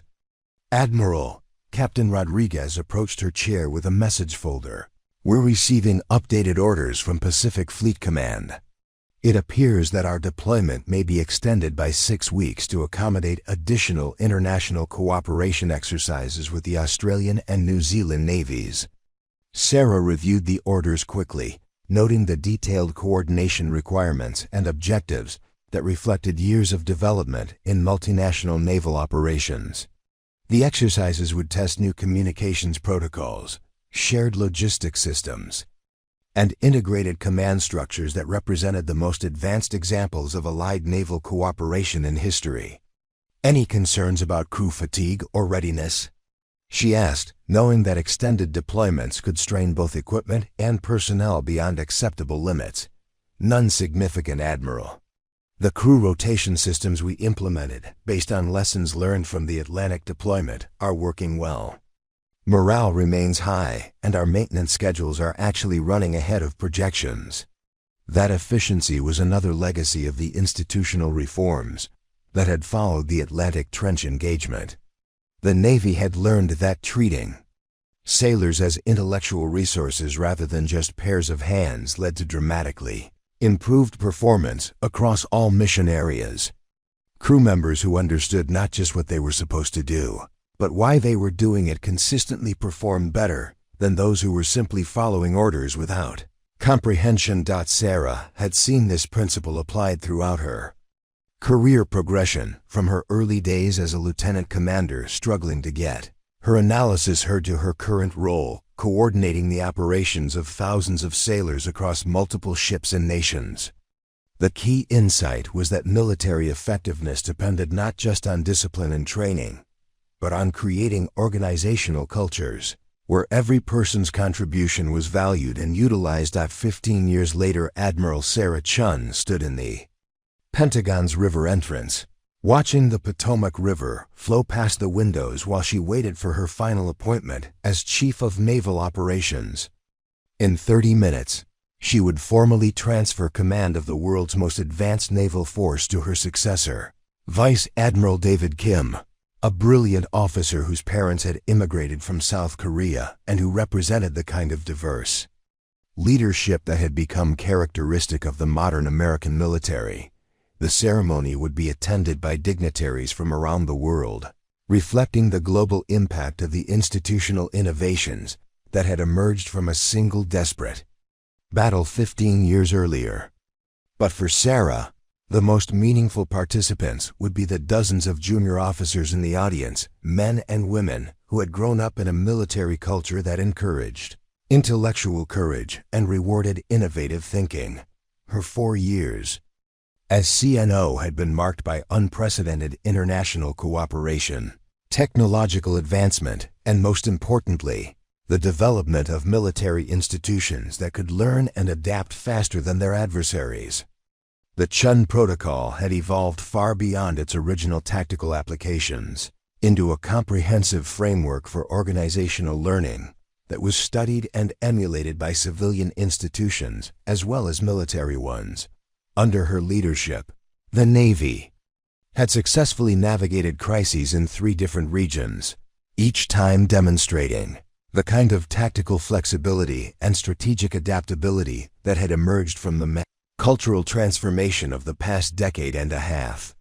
More importantly, they had done so while maintaining the highest standards of professional competence and ethical conduct, proving that intellectual humility and moral courage were compatible with military effectiveness.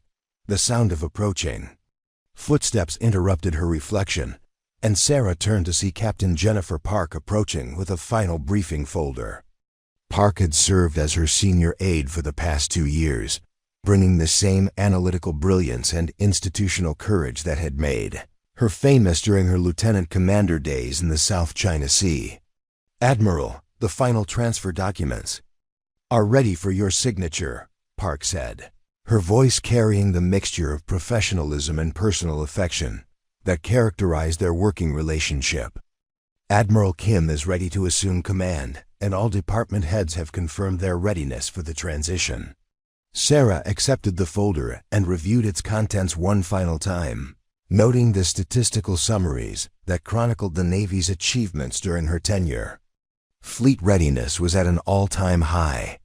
International cooperation had reached unprecedented levels.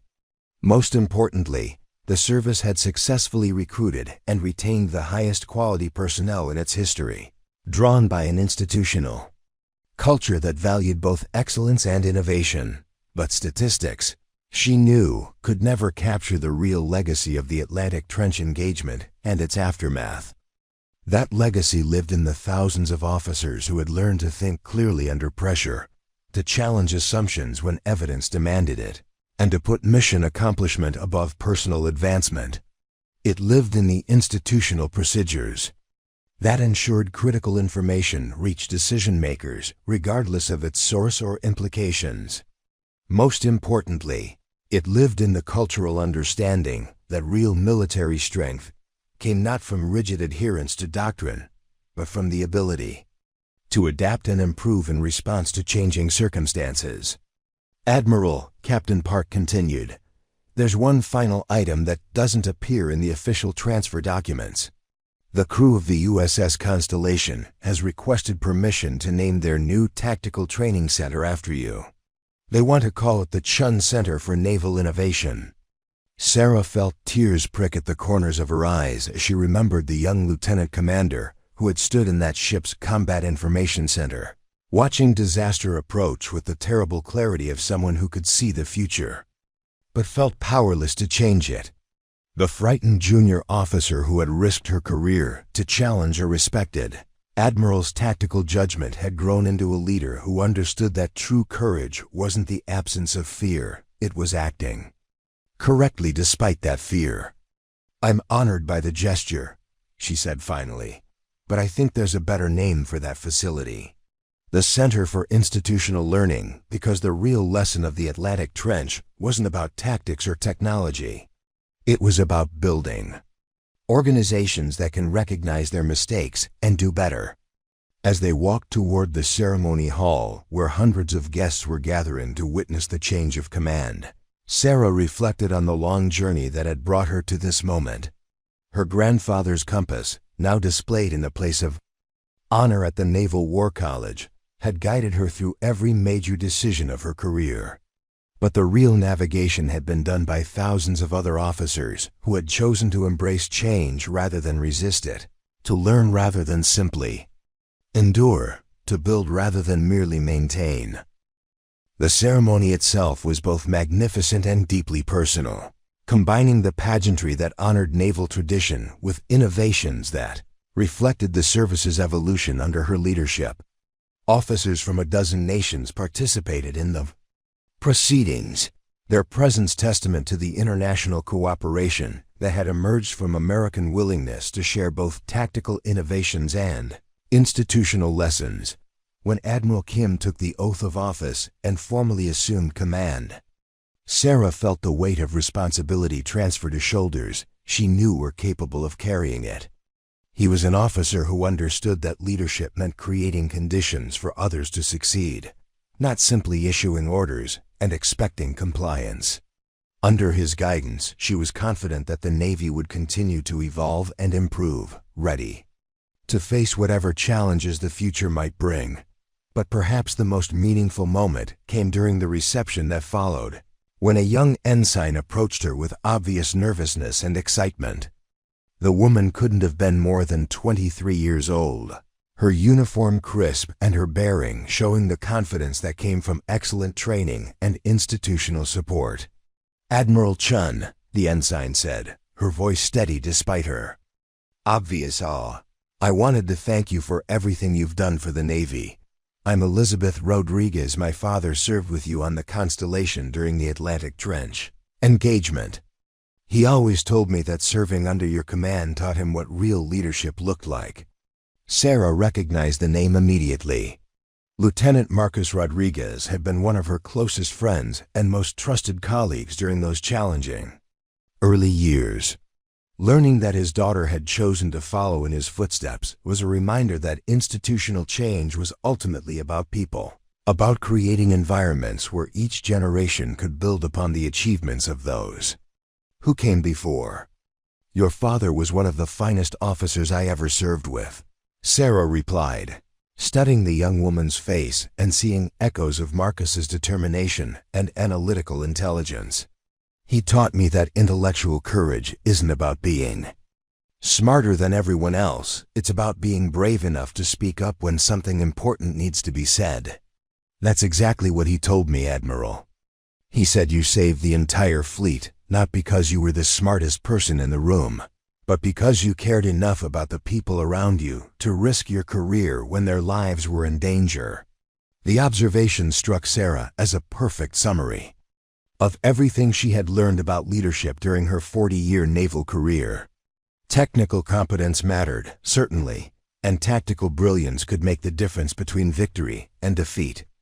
But ultimately, military effectiveness depended on creating institutions where people could bring their full capabilities to bear in service of shared objectives.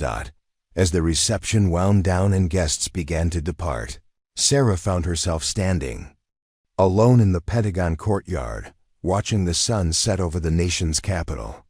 Tomorrow she would begin her retirement, returning to San Francisco to help care for her aging parents and perhaps write the book that several publishers had been requesting about the institutional transformation of the American military.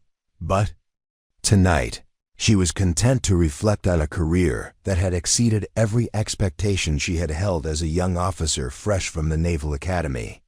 She had commanded ships, led fleets, and shaped policy at the highest levels of government. More importantly, she had been part of building something that would outlast any individual career: military institutions that could learn, adapt, and improve in response to changing challenges. Her grandfather's compass had guided her through, teaching her that moral courage and professional competence were not just compatible but inseparable. The frightened lieutenant commander who had challenged Admiral Hawthorne's tactical Judgment had grown into an admiral who understood that real leadership meant creating space for others to exercise similar courage when circumstances demanded it. The battle that had changed her life, and the life of the institution she served, had lasted only 30 minutes. But its legacy would continue as long as young officers were willing to speak uncomfortable truths. Senior leaders were humble enough to listen, and military organizations retained the wisdom to learn from both their successes and their failures. That, Sarah realized, was what victory really looked like.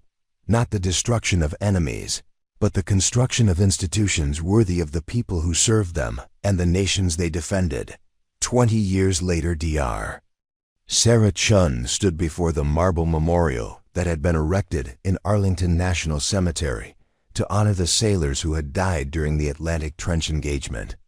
The memorial was modest by Washington standards, a simple granite wall, bearing the names of the 37 Americans who had been killed during the battle and its aftermath. But for Sarah, it represented something far more significant than stone and bronze.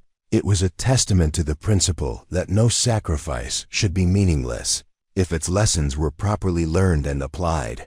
The morning was crisp and clear, with autumn leaves scattered across the hallowed ground where so many American service members had found their final rest. Sarah moved slowly now, her 80-year-old body carrying the accumulated weight of decades spent in service to her country. But her mind remained sharp and her commitment to the principles that had guided her career undiminished. She had come to Arlington not just to pay her respects to fallen comrades, but to meet with a documentary filmmaker who was creating a comprehensive history of the institutional changes that had transformed the American military in the early decades of the 21st century. The project was part of the Smithsonian's ongoing effort to understand how organizations learned and adapted in response to existential challenges. Dr. Chen? The voice belonged to a young woman who approached with the careful deference that civilians often showed when meeting retired senior officers. I'm Lisa Park from the Smithsonian Institution. Thank you so much for agreeing to participate in this project. Sarah smiled at the name, remembering the brilliant intelligence analyst who had served as her aide during her final years as Chief of Naval Operations. Any relation to Admiral Jennifer Park? She's my aunt, actually. She suggested I reach out to you when I started working on this project. She said you were the person who could best explain how institutional culture could be transformed without losing institutional memory. The observation was perceptive, touching on one of the central challenges that had emerged during the decades of military reform that followed the Atlantic Trench engagement. How did organizations change fundamental aspects of their culture while preserving the traditions and values that made them effective? How did they embrace innovation without abandoning the discipline and cohesion that were essential to military effectiveness? Your aunt was one of the finest officers I ever worked with, Sarah replied as they walked slowly among the memorial's granite panels. She understood that real change happens not through dramatic gestures, but through the accumulation of small decisions made by people who care more about the mission than their own comfort. They settled on a bench facing the memorial, where Sarah could see the names of sailors who had died not in the main battle, but in the heroic damage control efforts that had saved the USS McCampbell from sinking. Their sacrifice had been just as meaningful as that of those who had died in combat, and their names deserved the same honor and remembrance. Dr. Chen, I'd like to start with a fundamental question, Lisa Park began, activating her recording equipment.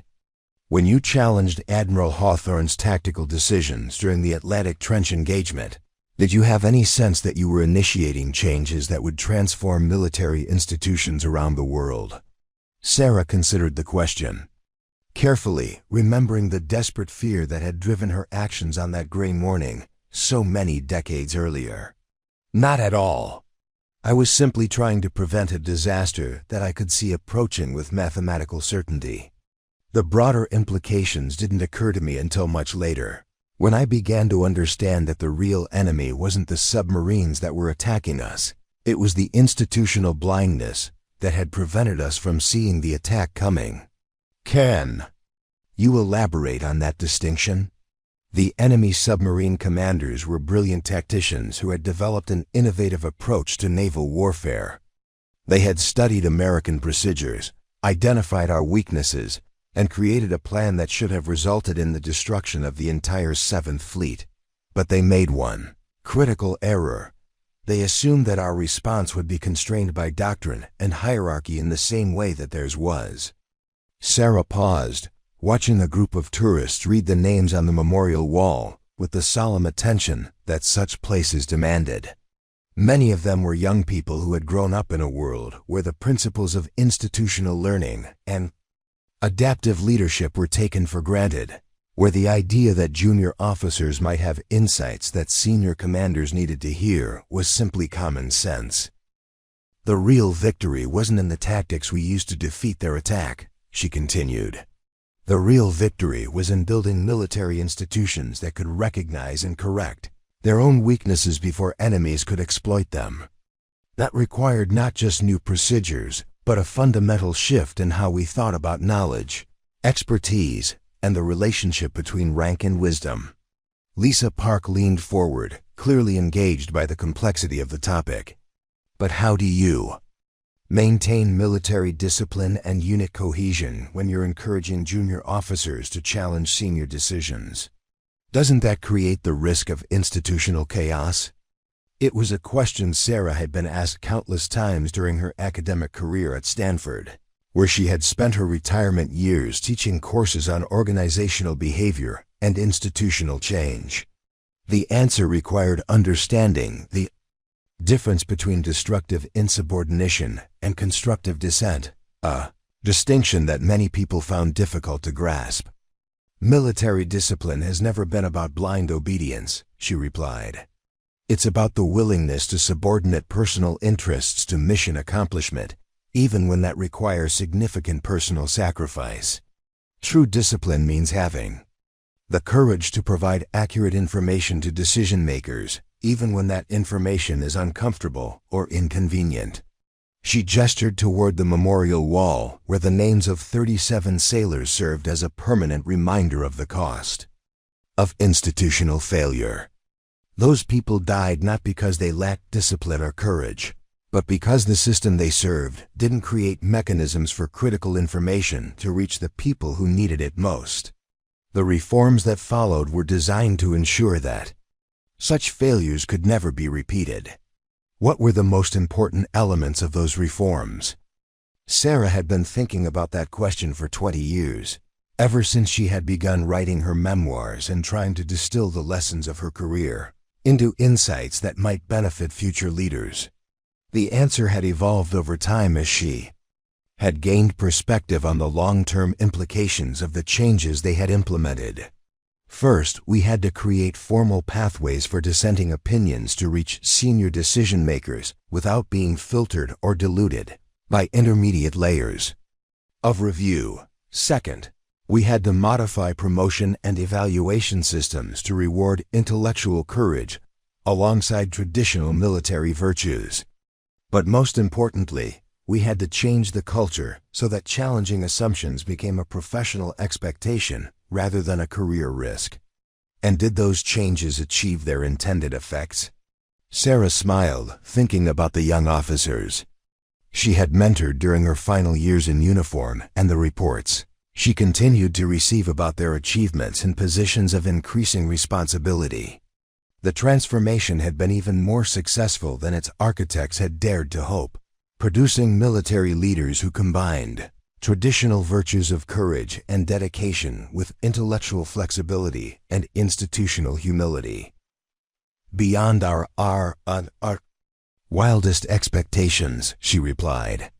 The military that exists today is more effective than the one I joined 60 years ago, not because of superior technology or larger budgets, but because it has learned to harness the full intellectual capacity of its people. We've created institutions that can adapt and improve faster than their adversaries, and that advantage has proven decisive in every major challenge we've faced. The conversation continued for another hour, covering topics ranging from the technical details of the Chun Protocol to the philosophical implications of building learning organizations in hierarchical institutions. But for Sarah, the most meaningful part came at the end, when Lisa Park asked about the personal cost of the changes she had helped initiate. "Dr. Chun, you've described the institutional benefits of the reforms that followed the Atlantic Trench engagement, but what about the personal impact? Did challenging the system take a psychological toll on you as an individual?" Sarah was quiet for a long moment, considering how to articulate feelings that she had rarely discussed even with her closest friends and family. The path she had chosen had led to professional success and personal satisfaction, but it had also required sacrifices that were difficult to quantify or explain. "There were certainly moments when I wondered if I had made the right choices," she said finally. "Standing up to powerful people is never easy, and there's always the risk that you're wrong about something important. But I learned that the real danger isn't in making mistakes, it's in failing to act when you have information that could save lives." She stood slowly, her joints protesting the autumn chill, and walked back to the memorial wall where the names of her fallen comrades were etched in granite. Each name represented a story of service and sacrifice, but collectively they told a larger story about the price of institutional failure and the importance of learning from tragedy. "The people whose names are on this wall didn't die in vain," she said, placing her hand on the cold stone. "Their sacrifice taught us that military institutions must be strong enough to face any enemy and humble enough to recognize their own limitations. That's a lesson worth remembering for as long as free societies need defenders." As Sarah walked away from the memorial, supported by the documentary filmmaker who had become genuinely moved by their conversation, she reflected on the long journey that had brought her from a frightened lieutenant commander to a respected elder whose insights were sought by scholars and leaders around the world. Her grandfather's compass, now on permanent display at the Naval War College, had guided her through every major decision of her career. But the real navigation had been done by the thousands of other officers who had chosen courage over comfort, truth over convenience, and service over self when their choices mattered most. The battle that had changed her life and transformed her institution had lasted only 30 minutes. But its legacy would continue as long as young people were willing to speak uncomfortable truths. Senior leaders were humble enough to listen, and free societies retained the wisdom to learn from both their successes and their failures. That, she knew, was what true victory looked like, not the defeat of any particular enemy, but the creation of institutions worthy of the people who served them and the values they defended. It was a victory that had to be won anew by each generation, but it was also one that would endure as long as courage and wisdom could be found in the hearts of those who wore their nation's uniform. The sun was setting over Arlington as Sarah made her way to the parking area, its golden light painting the memorial stones in warm hues that seemed to promise that the sacrifices commemorated there would not be forgotten.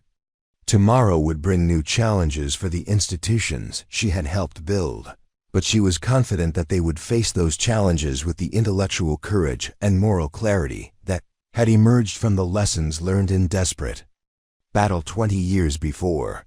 The admiral who had tried to silence her had become one of her closest friends and most valuable collaborators. The fleet she had saved from disaster had become the foundation for unprecedented international cooperation. Most importantly, the junior officer who had risked everything to speak an uncomfortable truth had become a leader who understood that real strength came not from never being wrong, but from having the courage to be right when it mattered most.